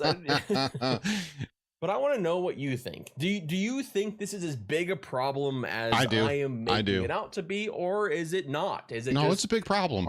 It's been a big problem for a long time in the video game industry. To be sad and upset about. Nah. Just like, tell me some good news, because I'm feeling more pessimistic than usual, especially in the wake of so many gaming layoffs and canceled projects over the last like 2 years or so. Just a little bit of optimism would be great. Thank you all so much. I will talk to you all later. All right. So he didn't discuss why I stopped playing Throne and Liberty. It wasn't because the dungeons suck. It wasn't because they got boring and stale. It's not because of the RNG, although there is a big problem with the RNG. It wasn't because of the graphics. It wasn't because of bugs. It wasn't because, fuck, man, when I was playing on overnights, late at night, every time I would get going and get a good rhythm and be leveling on my way to get to level 50, it would be warning, server maintenance is about to begin in 30 minutes for 6 hours. So yeah, after a while I just started calling it thrown in maintenance, because like every night on my days off on overnights, I would play that game, and I'd get 3 hours in and it would be, oh, we're shutting down for maintenance. Sorry guys. 4 hours today, 6 hours the next day, 4 hours the next day, 2 hours the next day. And it was like that every single night that I was playing. Didn't matter if I was on a European server, US East, US West, didn't matter, server maintenance. Now, what really drove me away, and I'm going to try to find it.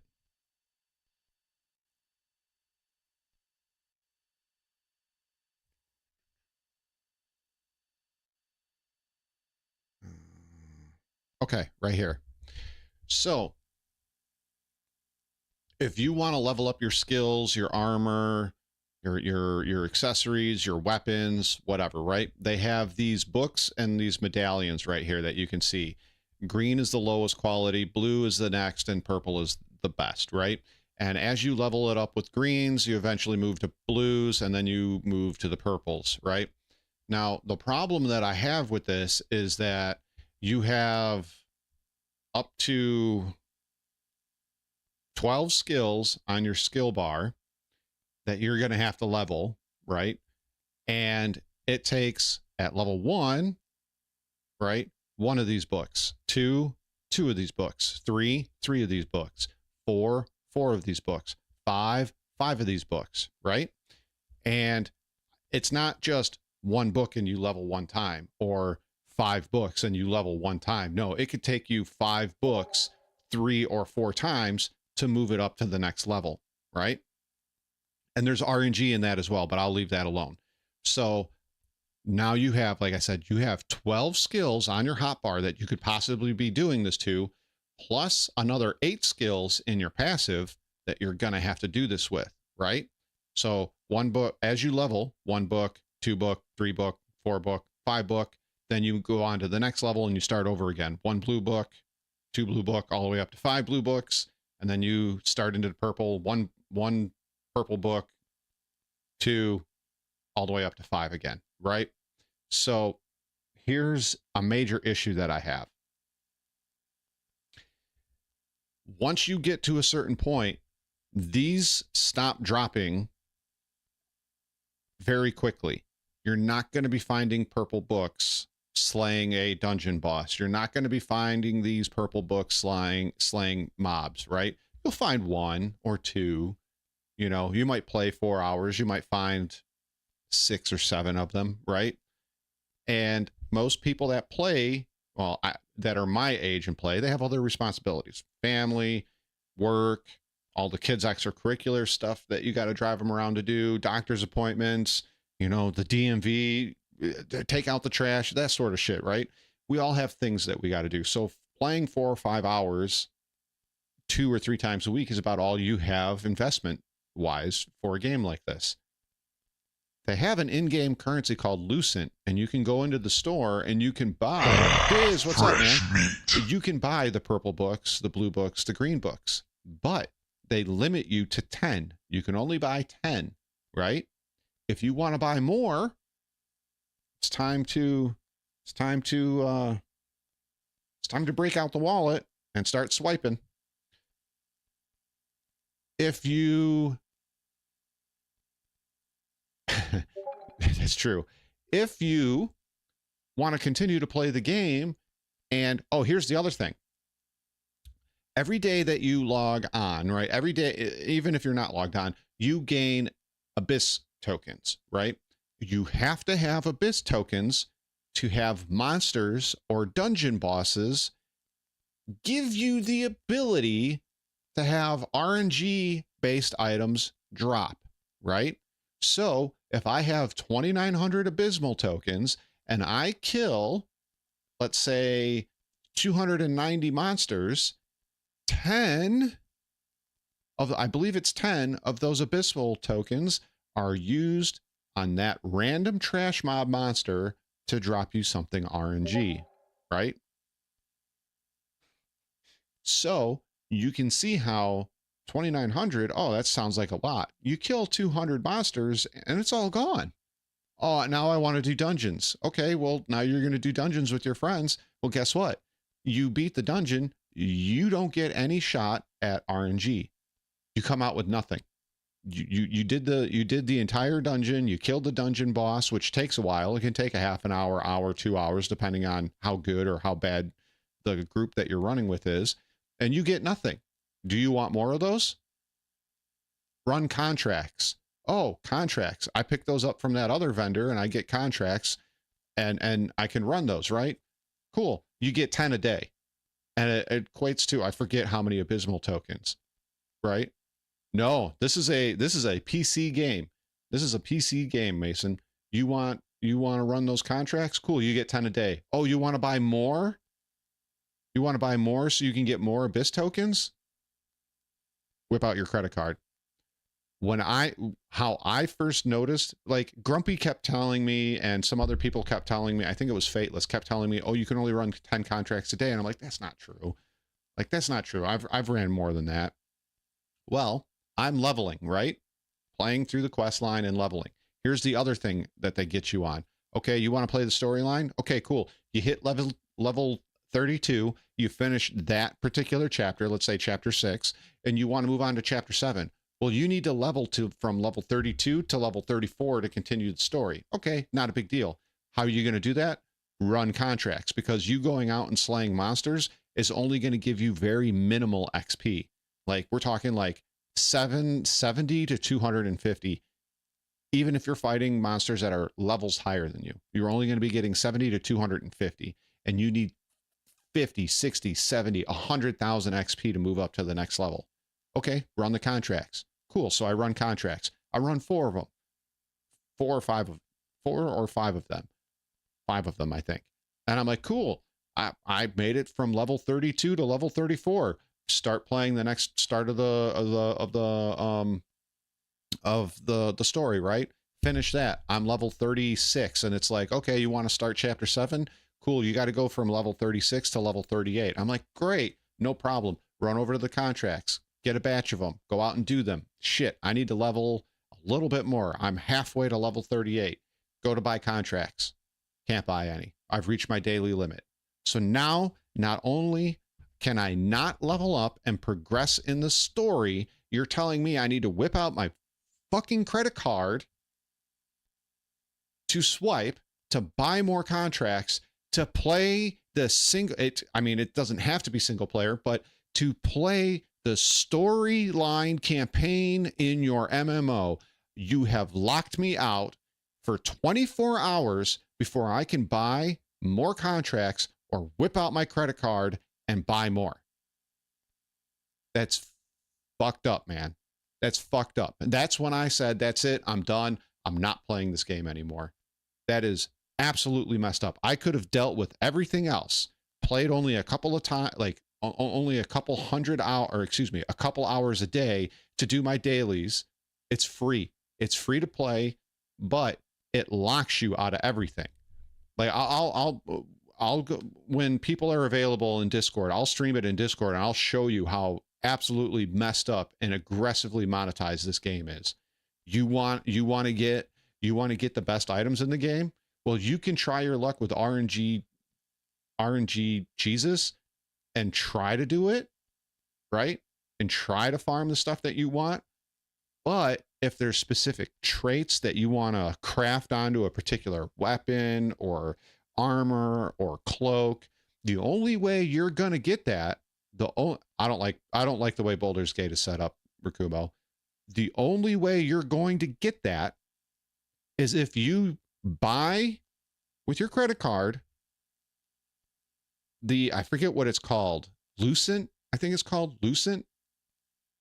You buy Lucent, you go to their in-game auction house, and you use the Lucent that you used your money on, your real money on, to buy that trait from another player, to then take that trait and put it on your weapon, but it's a one-time use only. You don't get to you don't get to use that trait across multiple weapons. So if you want max HP to be on your shield, your sword, and your armor, too fucking bad, whip out your credit card to buy that trait, or hope to hell that you find it on your own. And I'm telling you right now, I'm gonna look it up. I'm gonna look it up. I'm gonna see. I'm going to see how many hours I put in. Where is it?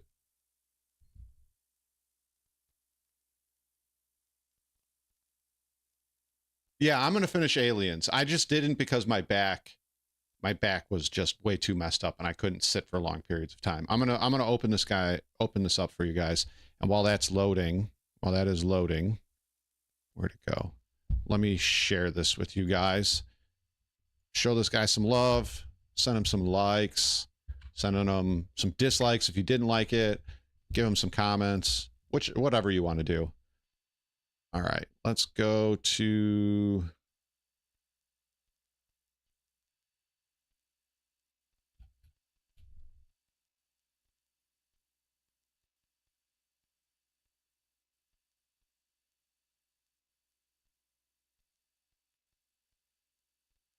Let's see, how many hours do I have it?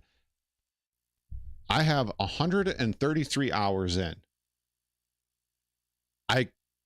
I've watched many YouTube videos trying to figure out how I don't use this to get the shit that I want in this game or need to move further in this game. And it all revolves around this. If you don't have this and you're not willing to do this literally every day, then yeah, that's it. You're pretty much stuck. And it's like the game doesn't want you. The game is pay to play. Pay to play. It's not pay to win. It's not pay to advance. It's not pay to skip content. It is pay to play. You want to play? Whip this out. You want to play more than 2 to 3 hours a day? You got to play that. You got to play it with this every day. It's so dumb. I don't understand it. 1 week of gameplay. Maybe for somebody that can sit down and just play video games forever, but you know, I work 12-hour shifts. I got kids. I got other responsibilities. Got to drive them to band. Got to drive them to practice, band practice, to concerts, to dances. Now they're doing the whole, you know, gotta do the dances. You know, go to the school dances with all the friends. You know. It's getting rough being a dad, right? It's getting rough. All right, let's do... I'm not going to go back to Star Citizen yet because I think this is good. I think we'll do this. This is by Rad 80s and 90s History. Did Calvin and Hobbes shape Gen X's world view? Let's see. Actually, we should probably set the background for non-80s and 90s kids listening. Calvin and Hobbes was a comic strip that was created if you don't have affording pet turtles. If you don't have any idea what Calvin and Hobbes is, you're missing out. Get one of their books on Amazon or eBay. They're pretty cheap these days. Do it. They're fantastic. By cartoonist Bill Watterson. It was syndicated from November 18th, 1985 to December 31st, 1995. At the height of its popularity, Calvin and Hobbes was featured in over 2,400 newspapers worldwide. Calvin and Hobbes books have sold Spaceman Spiff was the best. Copies worldwide. The strip revolves around a 6-year-old boy named Calvin and his stuffed tiger Hobbes. But is Hobbes just a stuffed tiger, or is he a sentient creature? He's a an sentient creature. Of Calvin's imagination, or Calvin's literal spirit animal, or a manifestation of Calvin's id, and or spirit, or all of the above. More on that later. The story of Calvin and Hobbes is fascinating, partly because the creator is a bit of a J.D. Salinger figure. Created his art, walked away, a creative genius that made a body of work that is beloved, but then has not done anything since, almost 3 decades at this point. But the why we're doing this. The other thing too, is that the way he structured this and gave it to the newspaper companies, and the publishers is they cannot change, add, continue the story, do anything without his permission. They absolutely cannot touch this thing. So it can't turn into the Peanuts. It can't turn into Marmaduke. It can't turn into I forget the little family cartoons. They're usually in like a little circle. They're only like, you know, maybe 1 or 2 panels. They cannot do anything with this. So, and if he does not give them permission to put it in a newspaper, it can't go in the newspaper. If he does not give them a permission to publish a book, they can't do it. They want to change something. Too bad, so sad. It is permanent. Like, it is permanent. The way he did this and structured it, they literally can't do a thing with any of his stuff unless he gives them express permission.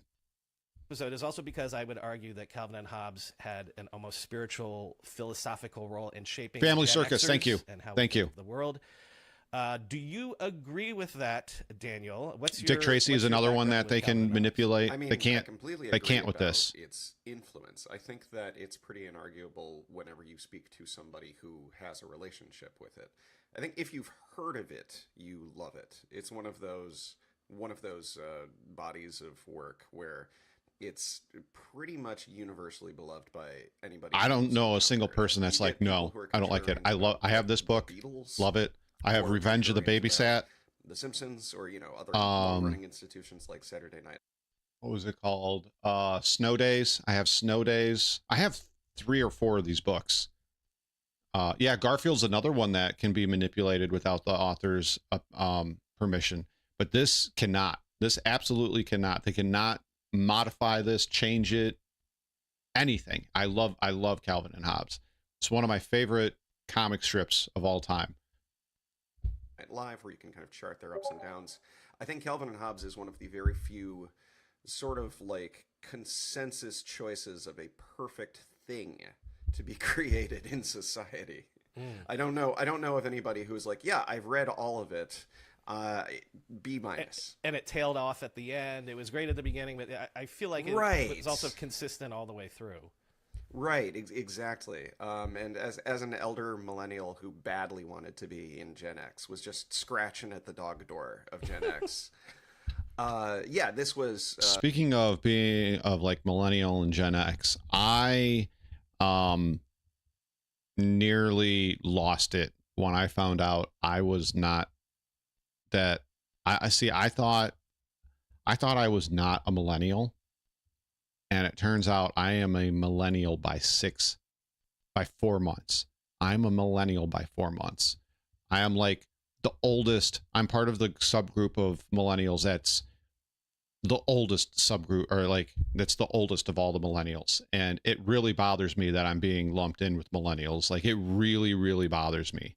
But I thought I was a previous generation. Now, does that shape my life and my worldview? No, it doesn't. I have my own way of making my way through this world, and that's fine. And I think everybody should have that. Like but yeah, calm and reasonable. Right? I write comics. And news how are you, measurements, Chase? people who weren't familiar, are it was like a TikTok made of trees. They used to come to your house every morning. I was afraid to do this because it would be reductive or insulting. I could. I could. There were once things called newspapers, but I mean, like, seriously, my background with it is like this was a routine part of my day growing up. Like, you come down for breakfast. Honestly, 80s, 90s, and early 2000s,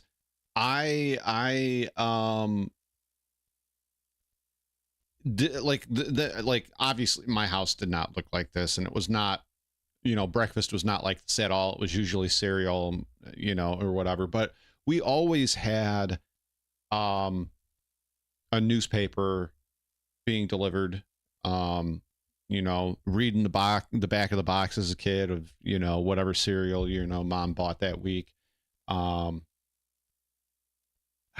Yeah, it is what it is. I was actually just recently prescribed naproxen. I can identify as Gen X. I kind of feel like a Gen Xer. I mean, I really do. I mean, I drank out of the hose when I was a kid. I fell and scraped my knee real bad. My dad would just yell at me to walk it off or rub dirt in it. When I got older and played baseball, You know, I didn't care that people were talking trash to me, you know, whether it was the catcher or, you know, the first baseman, third baseman, whatever. You know, I would cleat other kids on purpose, sliding into second or third. You know, I was also that guy that if I was playing left field and was trying to make an out at second, if I knew I wasn't going to make it and there, you know, the runner wasn't going to advance, hopefully, I didn't always think. I would purposely bean that kid from the outfield. I'd do it. So, but I miss this. I miss looking at the news, reading the newspaper. Yeah, it's yesterday's news, but who cares? I miss reading the cereal boxes. You know, pre-internet days, man. Pre-internet days. Pour a bowl of Cheerios, and the newspaper's on the table, and your dad is maybe reading the news section. And later on in my teen years, maybe I would go to the sports section first. But from the time I could read, you know, my brother and I would pass the comics pages back and forth. That was... Sorry for pausing this again.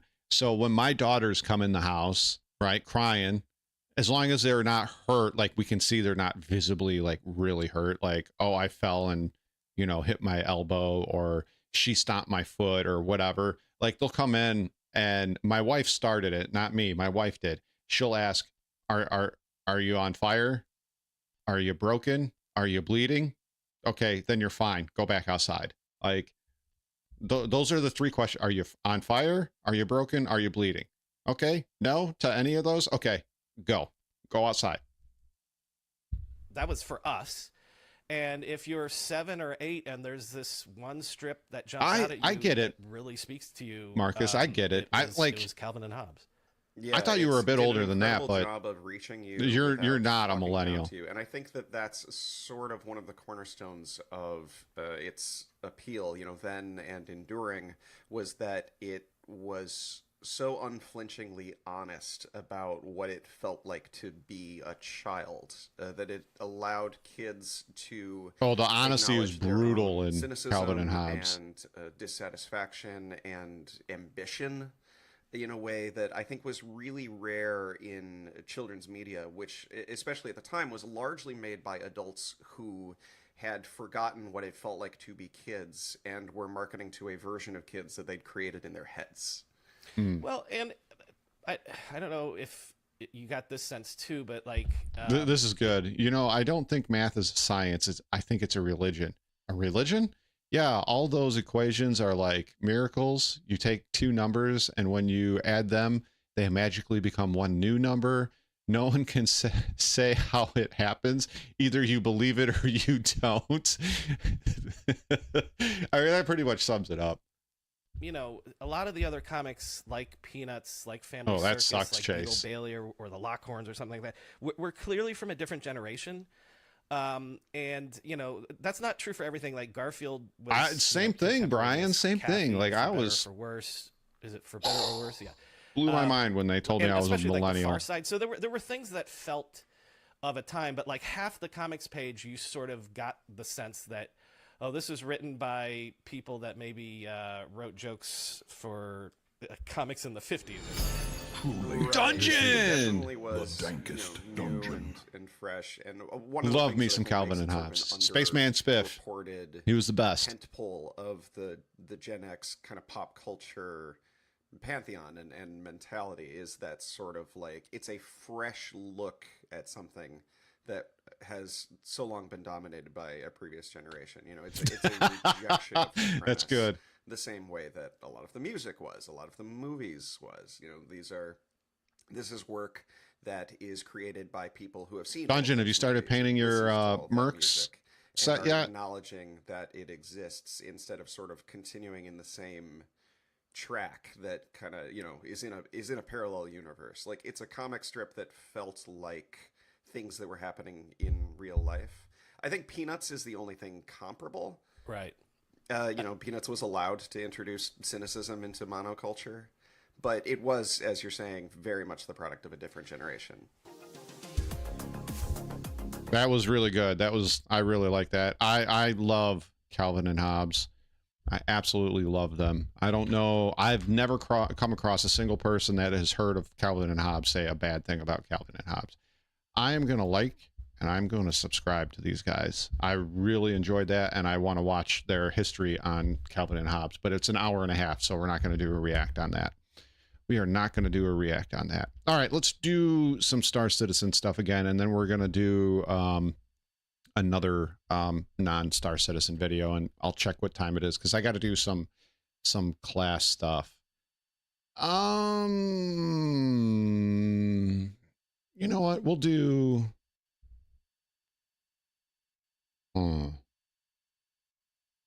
We're going to do 2 shorter Star Citizen videos back to back. Where did that go? Where did it go? Where'd it go? Okay. This came out 7 days ago. I want to touch on this because this seems to be, there's been, see, IGN did it, PC Insider did it, I believe pcgamer did it.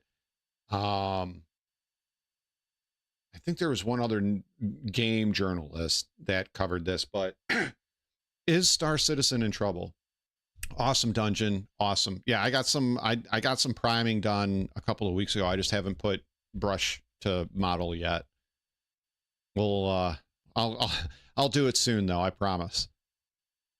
So are they in financial, no, that's not what I wanted. Go back. Go back. So this is by Commerl. Well, yeah, this is by Commerl, and is Star Citizen in financial trouble? Game magazine. Hello everyone. This is a video from the German game magazine GameStar, which I find quite interesting. That's who it was, GameStar, because I read 4 different articles. They were basically all very similar to each other. They were all very similar to each other. And once again, I'm going to give you my opinion on Star Citizen and its financials, and stay tuned. You're not going to want to miss it because it's a hot take. We don't know how reliable the information in this video is, so take it with a grain of salt. However, it pretty much confirms what Commerl, it's very reliable. See this wireless behind the ear microphone? Very reliable. Only people that should be respected and heard wear those kind of microphones. Many other people think for quite a while. Weit über $700 Millionen hat cloudimperiumgames in den letzten 12 Jahren über Crowdfunding für die Entwicklung von Star Citizen eingenommen. Das ist mehr Geld als jeder. Okay, my kids speak German. I know a little bit of German, but a lot of this is going shoo right over my head. So he's talking about they made $700 million more than any other Kickstarter video game. If he's actually saying more than any other game, that's not true. There's been many other games that have made way more money than that. Grand Theft Auto comes to mind. They've made, since releasing Grand Theft Auto on 3 separate platforms, between the base game sales and the microtransactions, they've made over $6 billion. Andere Spieleproduktion bis heute jemals gekostet hat. Und trotzdem scheint Still, it seems the studio is getting low on funds, according to an article on Insider Gaming. See, that was the one that I watched. Auszugehen. Das geht aus einer Reportage der Website Insider Gaming hervor. A video about this article is already planned. Bis 2022 hat das Unternehmen den eigenen Until Geschäftszahlen 2022, CIG already spent $637 million out of the, I believe the most recent I looked at it was $790 million. So they spent all but $160 million. 637 Millionen davon wieder ausgegeben. Außerdem kostet die Entwicklung derzeit über $100 Millionen pro Jahr. We cannot get any exact numbers, how much game development really costs each year, but with roughly... So the cost of development, I'm going to be speaking over Commerl too, so you guys are following along. Cost of development is over $100 million a year. $100 million a year, CIG still breaks even. However, it can be more than 100 million, maybe a lot more. We don't have exact numbers. No. Insider Gaming hat mit mehreren anonymen Angestellten gesprochen und erfahren. Insider Gaming talked to several employees. The need for money is clearly noticeable. Dass diese Geldnot deutlich im Studio spürbar sei. Um Kosten zu sparen, hatte CIG vor einigen Monaten Save money, CIG laid off 100 to 150 employees recently. Now that goes back to, I think it was June or July, and they laid off employees from the LA and Austin office, I believe. 50 Angestellte in den Niederlassungen in Austin und Los Angeles entlassen. CHG has a new building in Manchester, and it was pretty much like that. Go to Manchester or get the F out. Regardless if people had to switch countries and even continents. Um mehr Geld reinzuholen, soll es außerdem Gespräche mit Microsoft gegeben haben, um die als Investor für das... To get more money, there were talks with Microsoft as an investor for Squadron 42. I've been hearing a lot lately that there's going to be a presentation by Microsoft pushing out Squadron 42. Don't know if that's true, but I've been hearing a lot of talk about that. Storyspiel Squadron 42 einsteigen zu lassen. Well, Microsoft had to remove Chris from the game freelancer in order to finish this game. Yes, they did. Microsoft is not involved in production of Squadron 42, but just want to distribute the finished product, I think Microsoft will be on board. Remember? And this is why I've said for a very long time that Squadron 42 in particular is going to make its way to consoles. Whether it happens at release a year later, it's going to happen. And what better way than to get in bed with Microsoft and publish it as a Xbox only exclusive for the consoles? Remember Xbox, remember console port. Most likely the reason we have now this murky universe, we have now this very bad HUD and MFDs, and we have master modes.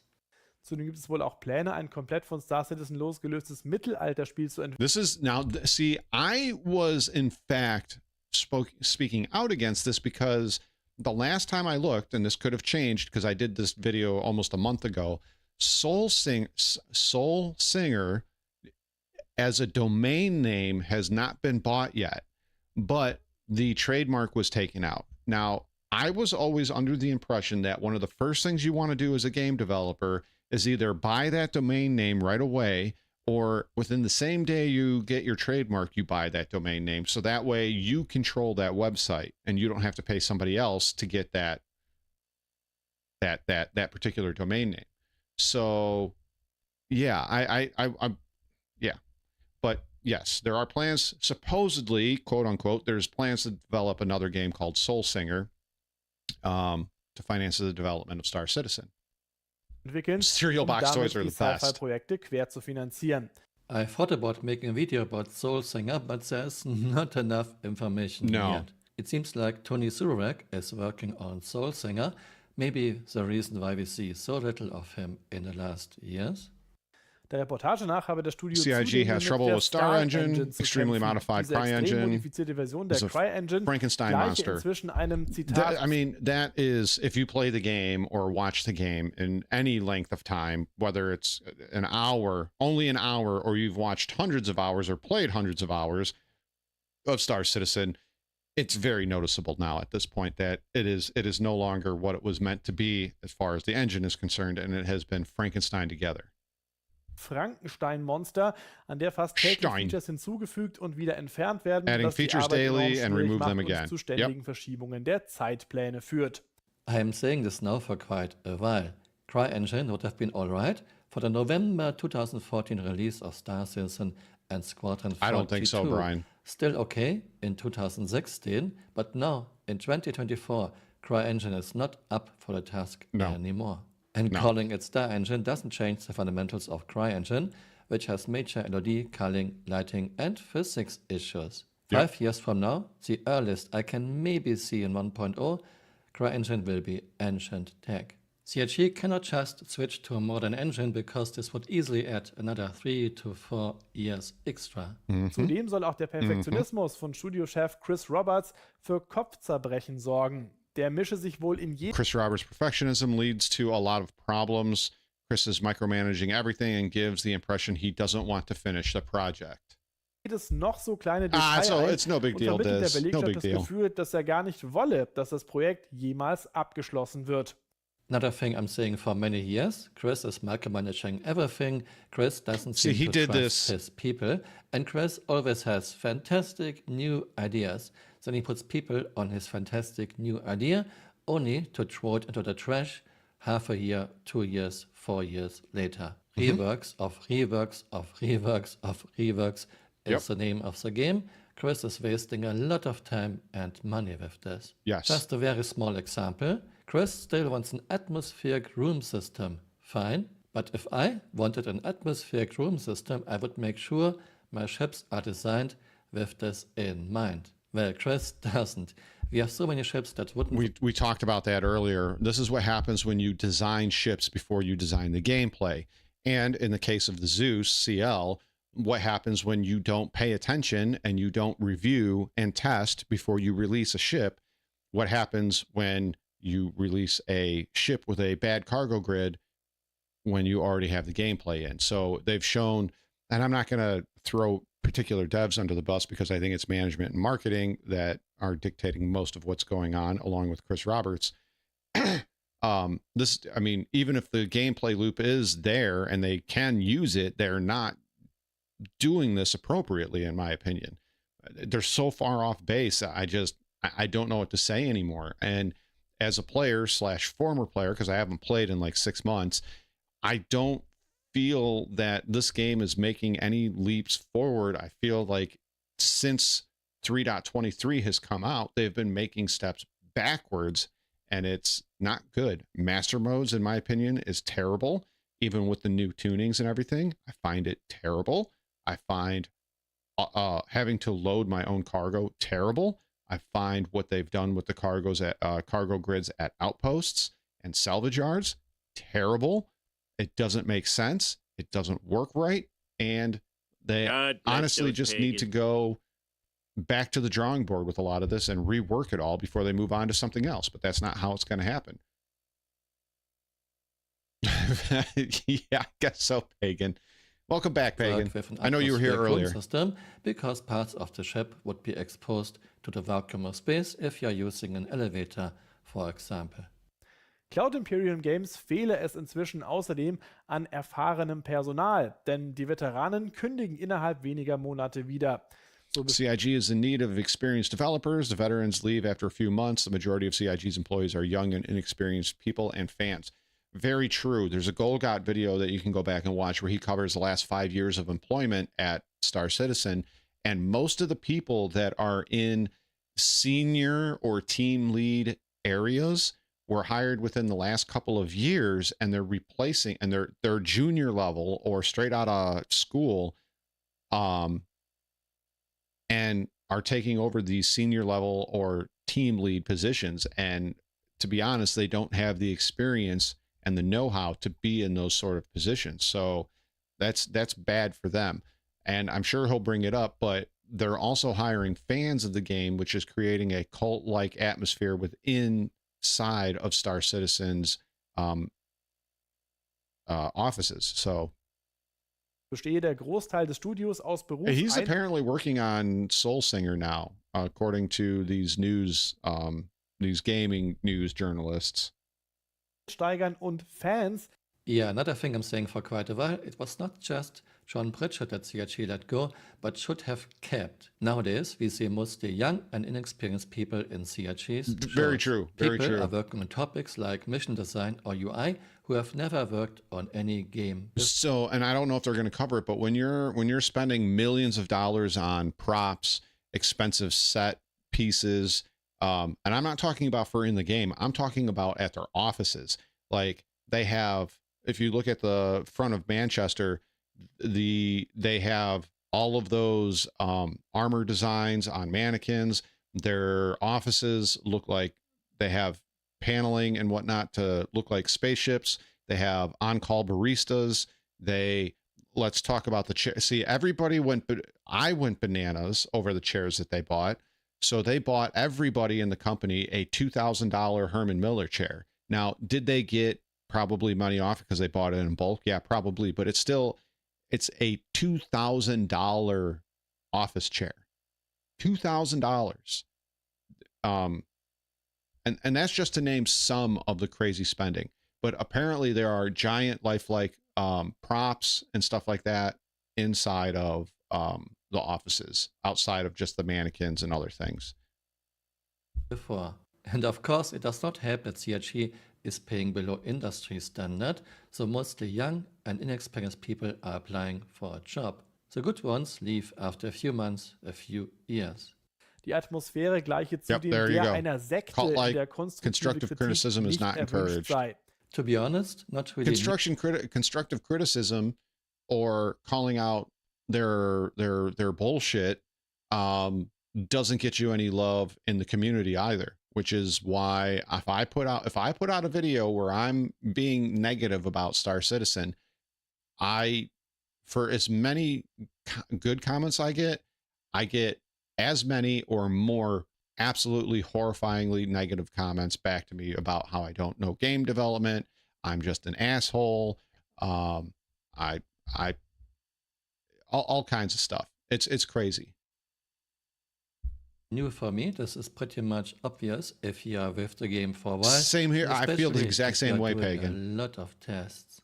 I still love the idea of Star Citizen. I still want it to become a fantastic game and a huge success. Me too. But I have no confidence in Chris anymore. If Chris doesn't hire someone who can manage such a huge and very ambitious project. We had somebody that could manage and put this all together. His name was Todd Pappy, and he was a Crytek whiz, and he's gone. And he actually had several good games under his belt. I can't remember which off the top of my head. I would have to look it up, and I'm not doing that right now, but he's gone. And now we have this other guy who doesn't seem to be having a clue as to what the hell to do. Project, this will go down.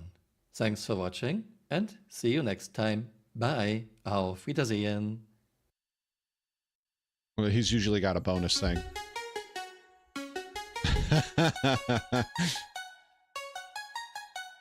This is from Invictus, right? Yeah, this is from Invictus earlier this year.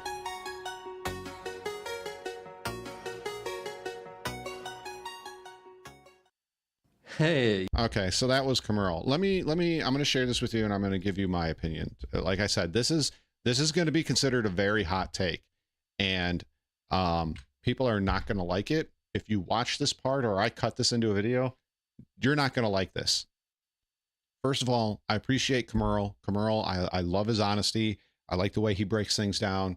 I've been subscribed and following Camerl for a very long time now. Here's my take on it. Here's my hot take, right?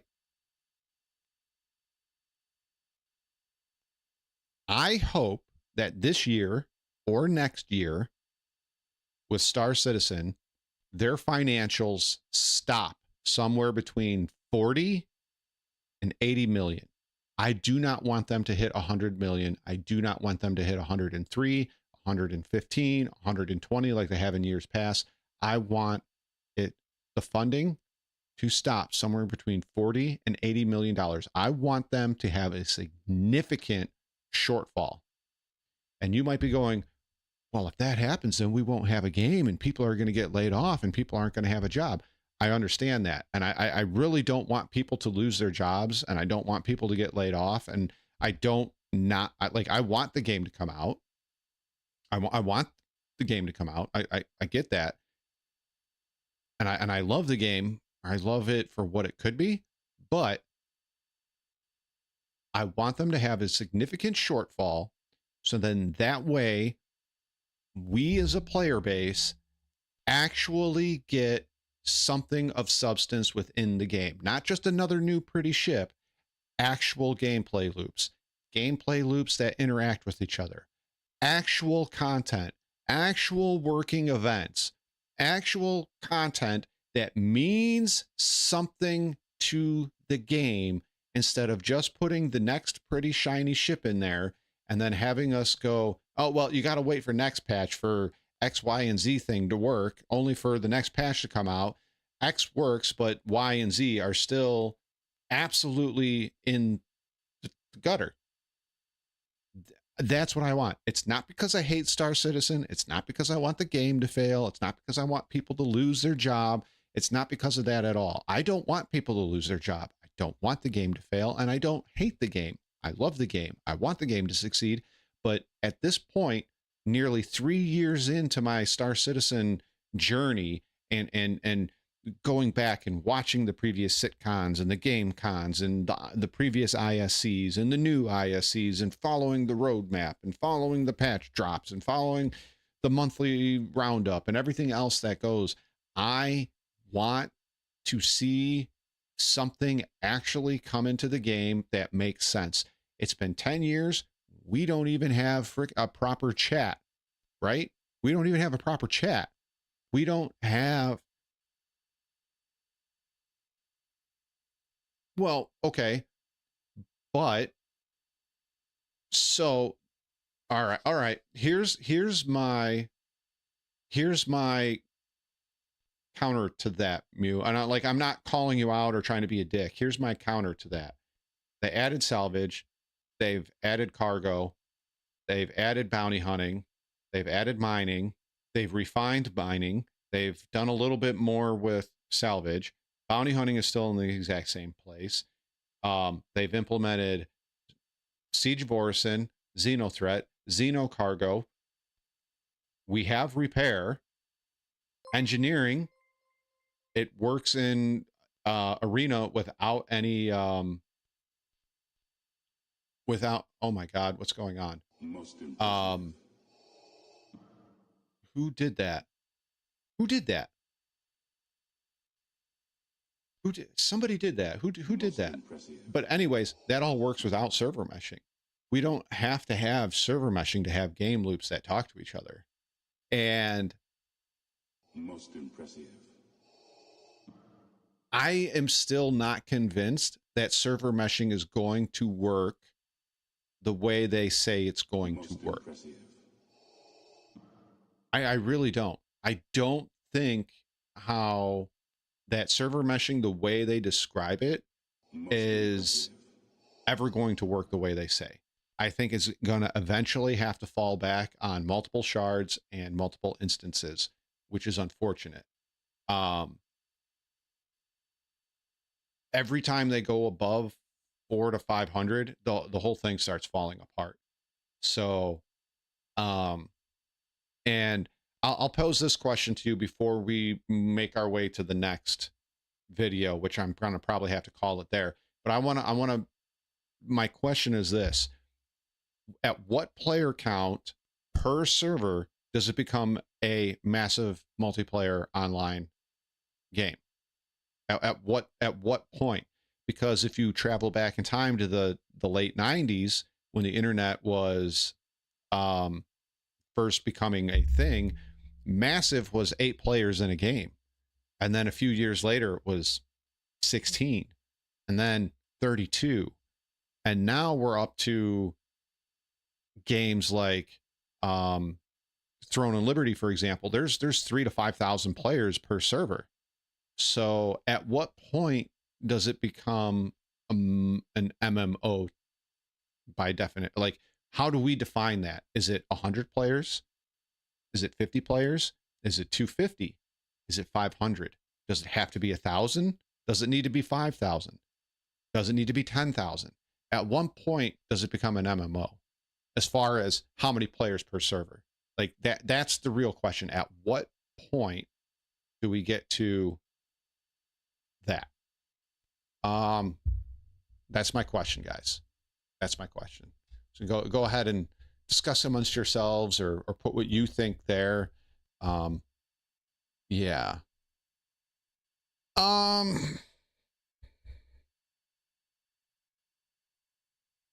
Yeah, we'll cover this. We'll cover this. This is by Brush Kestrel. It's called Star Citizen 1.0. Under constructed bases are incompatible with universe shards. Let's see what he's got to say. This is interesting. It's CitizenCon 2950. It's what? It says I watched this, but I did not watch this. I don't know why it does that. I really don't. So, Brush Kestrel and base building. CitizenCon 2954 has just finished, and I have things to say. I'm making my own video on SitCon 2954. You're probably right, Mew. You're probably right. But I'm making my own Star Citizen sitcom video. It's going to take me a couple of days to make, and then I want to put it out on a day where I'm off, and I want to do a premiere so we can all watch it together, and you know, you guys can make fun of my editing skills and the weird shit that I say. But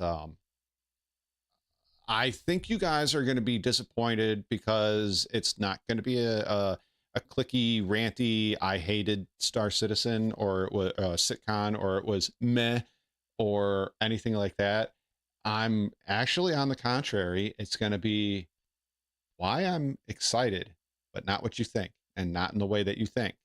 So I'm excited to get that one out to you guys. Anyways, let's get back to Brush, Kestrel, and Sitcon 2954. Say, things that required making a whole YouTube channel and yakking about it on the internet, apparently. So if you found this here, well done. Go and see if someone's written first in the comments on the first video of a shiny new channel yet.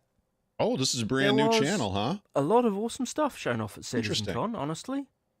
But I'm not going to start there, because I think we're staring at a potential game-breaking problem, and I want to laser focus on just that issue right now. It's this that I think needs more airtime and discussion, and that has caused the creation of this channel.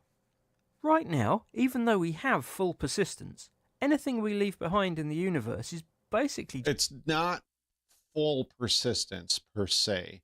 Like, it works with a lot of things, but Cosmic will tell you he has firsthand experience where if he puts bottles or... Oh, no, not Jump Review. I have some issues with that.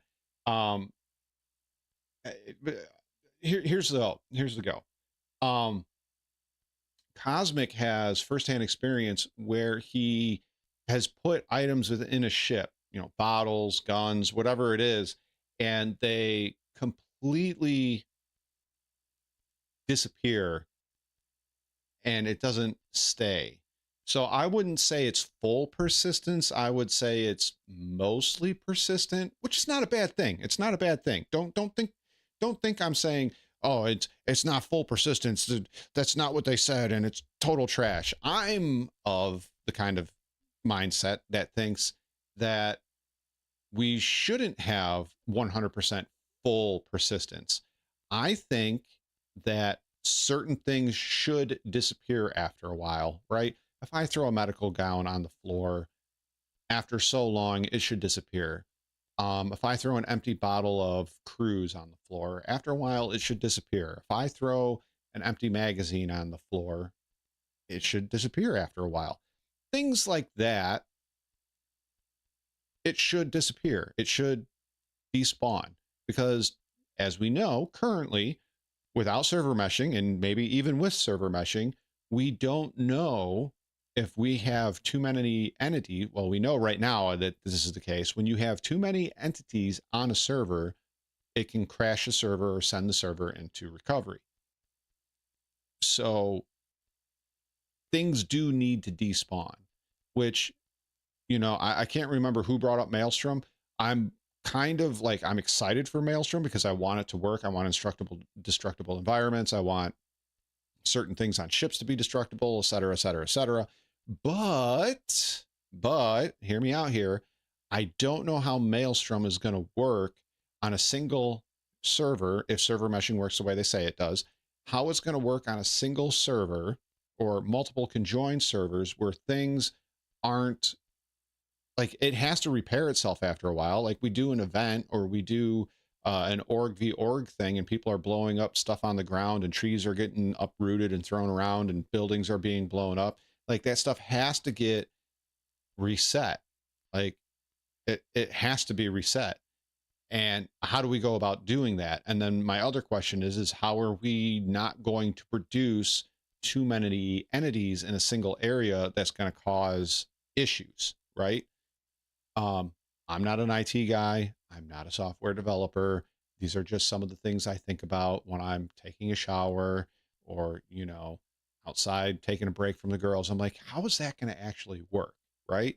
You know, I guess it's my Motel 6 moment in the shower, but it'll have to be reset at some point. And how much can we get away with before entities either slow down or crash a server or a shard or however it's divvied up? That's been my question for a long time on how Maelstrom is going to work. Just rubbish. What do you normally see as you wander around the verse? Mostly it's empty drink bottles and discarded medical gowns. Oh, and there's also dead bodies and broken ships. Yeah. Most of it is never returned to at all. And a tiny amount only once to pick up something from our own corpse that we didn't want to leave behind. When we start leaving actual useful things in the verse, things we want to visit multiple times, that's when we'll really start to feel this issue. If you've built a little cabin in the woods, you must log into the same shard every time reliably for it to still be there. If you want to park your ship outside that log cabin, go inside, log out in the bed you put there. It really has to still be there when you log back in. Okay, so I'm not sure. So here's okay. I like the base building aspect. I'm trying not to give away anything from my video because it's going to cover SitCon 2954.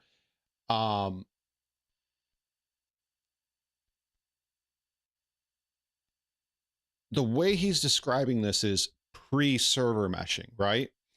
And we specifically don't know how server meshing is really going to play out yet. Like we have an idea, but we don't really know. And one of the things I don't like about this presentation, and I'm not saying the brush Kestrel, I'm saying CIG as a whole. We've moved on, and I get they have to do this, right? But we've moved on from 4.0 and past 4.0, but we haven't implemented 4.0. Like it's an evocati, yes, and we've had some play tests, yes, but it's not implemented. It's not live, right? It's not even in the PTU. We don't know how this is going to work. We don't know how this is going to we don't know how this is going to play out. And making a bold statement like we're going to be able to have player bases and org bases and interconnect bases and sell things there and do trades there and all of this stuff, but we don't 100% know how it's going to work yet. Once server meshing is implemented, is it on shards? Is it on instances? How do we get back to that? There's a lot of questions, right? And I'm not saying all the questions are bad, and I'm not saying this to be negative anyway. How is this actually going to work? And how are we going to come back to where we left, right?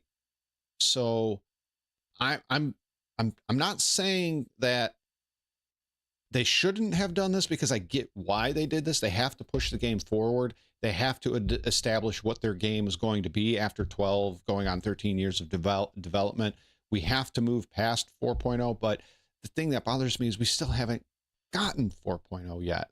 And yeah, I think he brings up a legitimate question here on how this is going to work. When I was watching it through my watch through of SitCon, I was also going, well, how do I get back to this? Or how do I know this is going to stay here? How do I know when I come back, like I log on and I build my stuff and then I don't play for 2 or 3 days because I got to work and I come back? How do I know that the planet didn't just swallow it up? Like, I have many questions about this.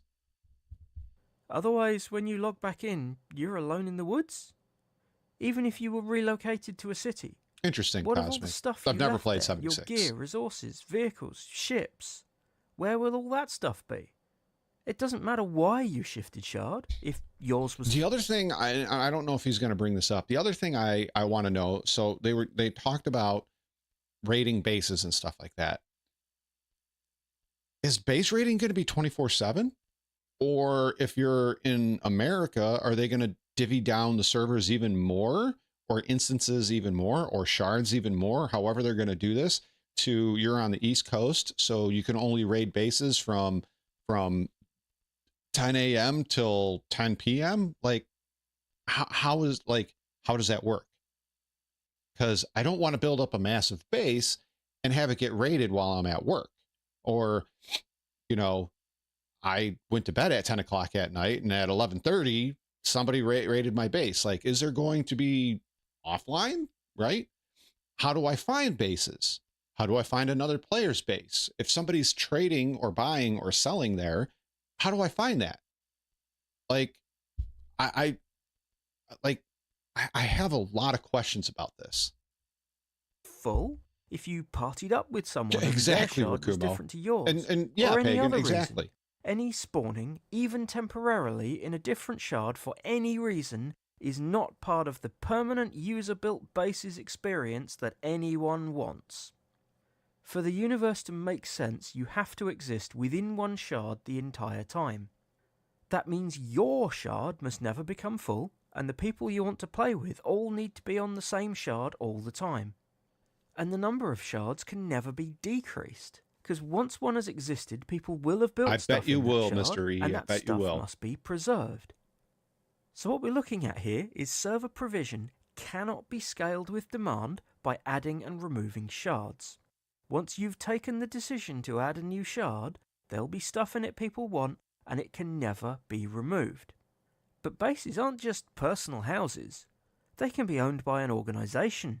That dramatically increases... I'm going to say it right now. I'm going to say it right now. When they showed this, outside of the downed Icarus being scraped on, not only did I have a raging hard nerd boner, I did have another question. And I want you guys to look at this maybe differently than the way you originally looked at it, or maybe you had the same thing that I did. But how is this all connected? Like, this is supposed to be an org base, and there's water here and everything. How is this all connected? The circle of friends you need to share a shard with. Now, it's not just you and a few close friends, but your entire org. Otherwise, okay, and the Icarus, the downed Icarus in the water and them scraping on it, don't get me wrong, I also had a giant nerd boner from that. Like, I almost had a nerdgasm, but I feel like that's a set piece and that's never gonna happen. But, you know, who knows? But I'm not gonna lie, I had a massive nerd boner watching this. Like this, like it was like tickling my chin, man. No joke. But my question still remains: how is this all interconnected? And if there's two orgs that are sharing resources, or you know, have an alliance, how is their bases hooked up? Or if this is, let's say, Rakumo's base and this is my base, and then Grumpy's is over here and Pagan's is over here and Marcus's is over here, and we all, you know, we're like, hey, let's trade together, let's share resources. How do these all connect? How do we network with each other? How do we network these bases, and how do we share resources amongst them? Because they said we'd be able to share resources, right? So how do these connect? How do I travel to and from this? I can't walk, and it would be really, in my opinion, kind of defeating the purpose if I had to get in my ship from over here to fly, what is this, 1,000 meters to over here. Like, is there tubes that go underneath the ground? Like, how do we do this? We know if you drive a vehicle in there, you're just going to explode. There's got to be something, right? Working together to build and operate that base isn't going to work. There it is, right there. You can be in multiple orgs too. I almost... Apparently, simultaneously. When I saw that, it's sitcom. As well as the more conventional serial system by joining and leaving them over time. Lots of orgs Well, already... they said they were going to have road tech available in Pyro. Right? They said they were going to have road tech available in Pyro, and they showed during an ISC them using roads. But if you look at the Evocati stuff, there's no roads. So what's going on there? And if you want all of this stuff interconnected, we have to have roads. We have to. Or something. Fucking Futurama tubes. Like, I don't care. We need something to connect all these bases together, or connect portions of bases together, right? Because obviously you're going to have like your mineral extraction on one part, or one area, and then you're going to have like your habs in another area, and you're going to have your hangar in another area, right? And you're going to want to connect that all together. But like, I don't know. I don't know. They exist, including some very large ones. Yeah, so Death Squadron, we're the largest gaming org in Star Citizen. We've only got like 3,000 people. I think we just checked it the other day. We're just hitting over 23,100. This rapidly becomes a very dense network which cannot be cleanly separated into many shards without cutting people off from friends or orgs. If there's not a streaming will be the new meta between shards and regions at the launch of and that's the other thing too. Like, I'm very terrified that orgs that now this is an outlier, but there are other orgs that are very, very big, like really big. But Test Squadron has nearly 25,000 members. I have a sneaky suspicion that very early on, we're going to see what happens in EVE, where just a couple of corporations dominate everything that goes on in EVE, which is not necessarily a bad thing. I'm not sure if I want it to become an exact clone of EVE, right? So as far as like org and company gameplay or whatever they call them in EVE 1.0, this is going to descend rapidly into a massive shit show. Instead of one big org base for your org, there's going to be loads of little ones for each shard. And depending on how many members an org has per shard, some of those bases will fare better than others. Over time, there will be slow movement of people, either abandoning their homesteads to move to shards where their org is doing better, or abandoning their org to move to another org who has more facilities in their shard. Slowly, over time, each shard will become dominated by a single org. The mechanics of a many-sharded universe with permanent structures conveying advantages are truly awful. The core issue here is the capacity of the hybrid, also known as the replication layer. As of the last meshing test, that currently has a max practical capacity per shard of just below 1,000. An interesting way of thinking of it, Optimizing it to run with 2,000 players or even 10,000 players isn't going to solve this issue.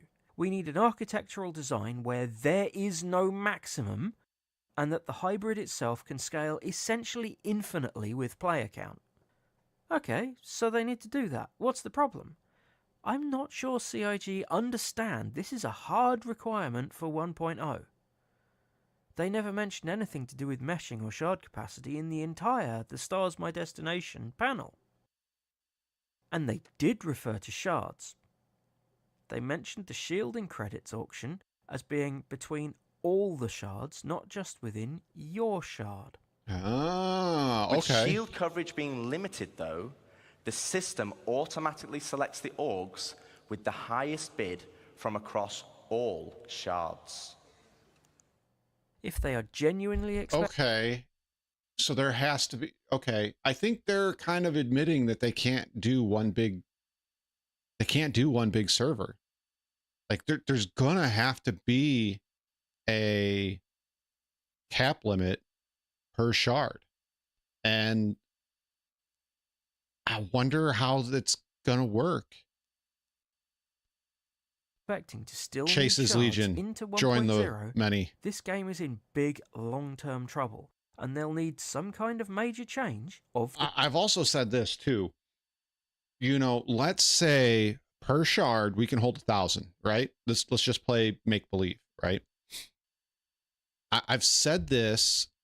It's with as far as I know, it's for in-game only money. Like you can't use real money, I'm assuming, because if you start using real world money to bid, then you're right, Rakumo, that's gambling, and that's you can't do that. But anyways, what I was going to say is let's play pretend here for a minute. Let's say we got 1,000 players on a shard, right? And that's the max. And let's say they introduce some new event, right? And a lot of people are going to want to go and try it. Let's say 300 to 400 people out of 1,000, they're going to want to go try the new event, right? Whether they're playing the good guy side or the bad guy side or whatever. Okay. Nothing in this game is built on the scale to handle that amount of people. Now, people are like, yeah, well, they did instancing hangars and you just got to wait your turn. Well, what's going to happen if they come out with some new form of, let's say, Siege of Orison, right? And 300 players can go and do it, right? They scaled it up for 300 players. But what all happens when 300 to 400 players all check into Seraphim Station and they're all trying to check out of Seraphim Station at the same time? Like, that's going to cause a problem. Do you think players in that 300 player group or 400 player group are going to wait for 40 minutes to get out of their hangar? Like, that's a lot to ask people. Now you get down to, let's say, okay, you waited your time and now you get down to Orison, right? You're down on Orison and there's 300 players that have got to use the tram to get from the landing area to whatever platform you're having the event on. None of the trams are designed in a way to hold more than, say, 30 or 40 people. Maybe 50 you can cram in there. You're not holding 100 in there, and you're sure as hell not holding 300 in there. So there are certain design aspects of this game that are not going to work well when you do something like that. And I've been saying it for a very long time. When I was first told about server meshing and the dream to have 1,000 players or even 10,000 players on a server, I think I was hanging out with Marcus on his stream, or maybe he was on my stream, and I was looking around going, well, how do 1,000 people fit in Everest Harbor? Like, you can't fit 1,000 people at Everest Harbor. It's not possible. And at the time when we were discussing this, I think we were at Lorville, and I'm like, well, how are 1,000 people supposed to be running around here at Lorville? And then I believe it got mentioned again when we were on New Babbage for an IAE. And I'm like, how do 1,000 people or even 500 people show up for IAE? Like, that's a lot of people. And I'm not saying this to shit on Star Citizen. I'm just saying, like, we got to think about this logically. None of the in-game systems, and I'm not talking about, bounty hunting or anything like that. I'm talking about the space stations, the landing zones, the trams, the events, the way things play out in this game. They're not designed to handle that amount of people. It doesn't matter if you instance hangars, you're going to run into bottlenecks frequently, especially if something big is going on in game. Anyways, I'm going to stop ranting and let Brush here finish. The kind they've just committed to not doing after 1.0 to fix the mess that will be created. Now, we're years away from the point where this mistake actually becomes unfixable yet, but now it's clearly visible on the horizon as a potential issue. I think so, Diz. There are some potential mitigations. Wet noodles. Geographic regions could be split into Who two or wants some more noodles? subregions where that makes sense. If we were looking at a total of 3 US shards, for example, designated in one US West, another US Midwest, and a third US East would be a reasonable workaround. Of course, when 1.0 is released and waves of people come over to check out what Star Citizen 1.0 actually looks like, and the player count explodes, that's not a scalable solution. No. If there were a lot more shards needed initially before the delivery of some tech that would allow the shards to get much bigger, that would suggest doing something to make it easier to merge the shards back together later. Starting by making sure land claims are unique per region, so that no overlapping claims exist in another shard, would be a good start. I never thought about that, but this would he's mean right. Shards could be merged, and where something conflicted with a base, it would at least be nothing of permanent value. That does still mean you could find your tranquil, quiet mountaintop retreat suddenly overlooks an industrial mining and refining facility one day, or your industrial centre now has a questionably legal That's what scares me. Like, I keep hearing about the limitations about AWS. Once again, I'm not a developer. I'm not an IT guy. I'm not a network guy. I don't know these things, but I've heard a lot of talk, not just from CIG, but from other people that are in the industry or have used AWS, that they are limited in what they can do, and there's not much that can be done about it. So I'm very interested in how we move this forward. Transport base right next door, or your questionably legal transport base that was nicely hidden away is suddenly surprised by a highly active and dedicated bounty hunter group living right up against the side of it. But even with surprised neighbours as a potential downside, it still only works where you need a land claim in the first place, as that's the only way to block off land in other shards. In lawless space, where claiming land isn't even necessary, and don't need to claim land in lawless Pyro, there's nothing that can be done to stop two people building a base in the same physical space, but in different shards.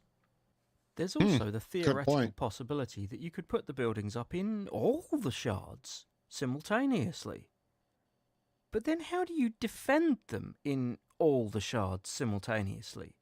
If they're taking damage in one shard, and you're in a different shard, what can you do about it? So I don't want to. Doesn't work.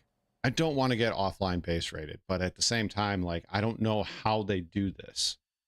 Like, I have so many questions about this, and it frustrates me because all we got was, you know, the however long the presentation was, and it answered some questions, but there's a lot of like real deep questions that need to be asked, and they need to get answered, because it's gonna affect so many people when this actually goes to live. And this is why I said what I said to some of the people that are in the Discord, that I really truly believe that 1.0 is 3 to 5 years away. I don't think this is a 12 to 18 month plan like they said. I think this is years away yet. I really do hope we get to one shard per region before we get permanent player built structures. Anyway, that's what I needed to say, that permanent player constructed structures and many shards per region is an awful combination. And I guess we'll see based on how this does, if this is a one and done or whether further videos will be made. So if you want to see more, hit the subscribe button, the like button, leave comments, yell at me, whatever. Nope. Go back. Citizen con. Okay. So if this is this guy's first video, well done. I'm giving him a like, and I'm giving him a subscribe. Now, I know what it was like to be at 26 subscribers. I'm still not a big channel, right? I'm at 800 something, right? And it's taken me a long time to get there. And I've had a long journey, and you guys have all helped me out along the way, from Pagan to Grumpy to Marcus and Canop, all the way up to Mr. E and Rakumo and all of you guys that come here and visit, and especially Mason and JT, since they were the first guys to ever show up here. I've continually grown, and things have gotten better and more streamlined and etc. But I remember what it was like to be the little guy. So if you can, it's free to do. It only takes 2 clicks. Would you please go and visit this guy and give him some subs? All right.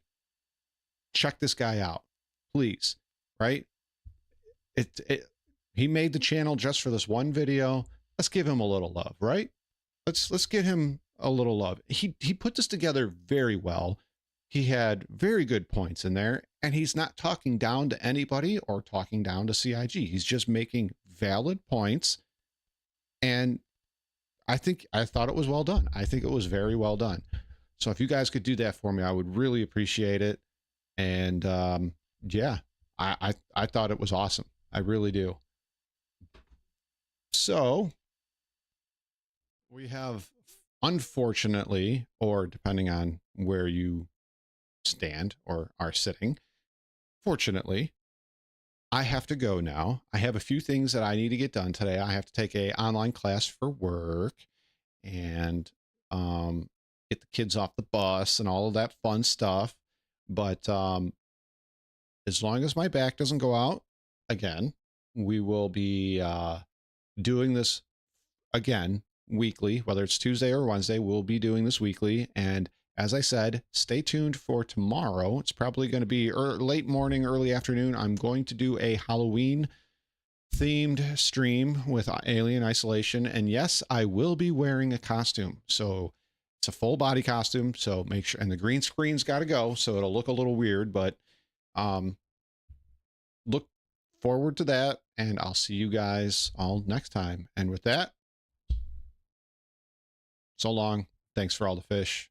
Thanks for stopping by, guys. I appreciate all of you.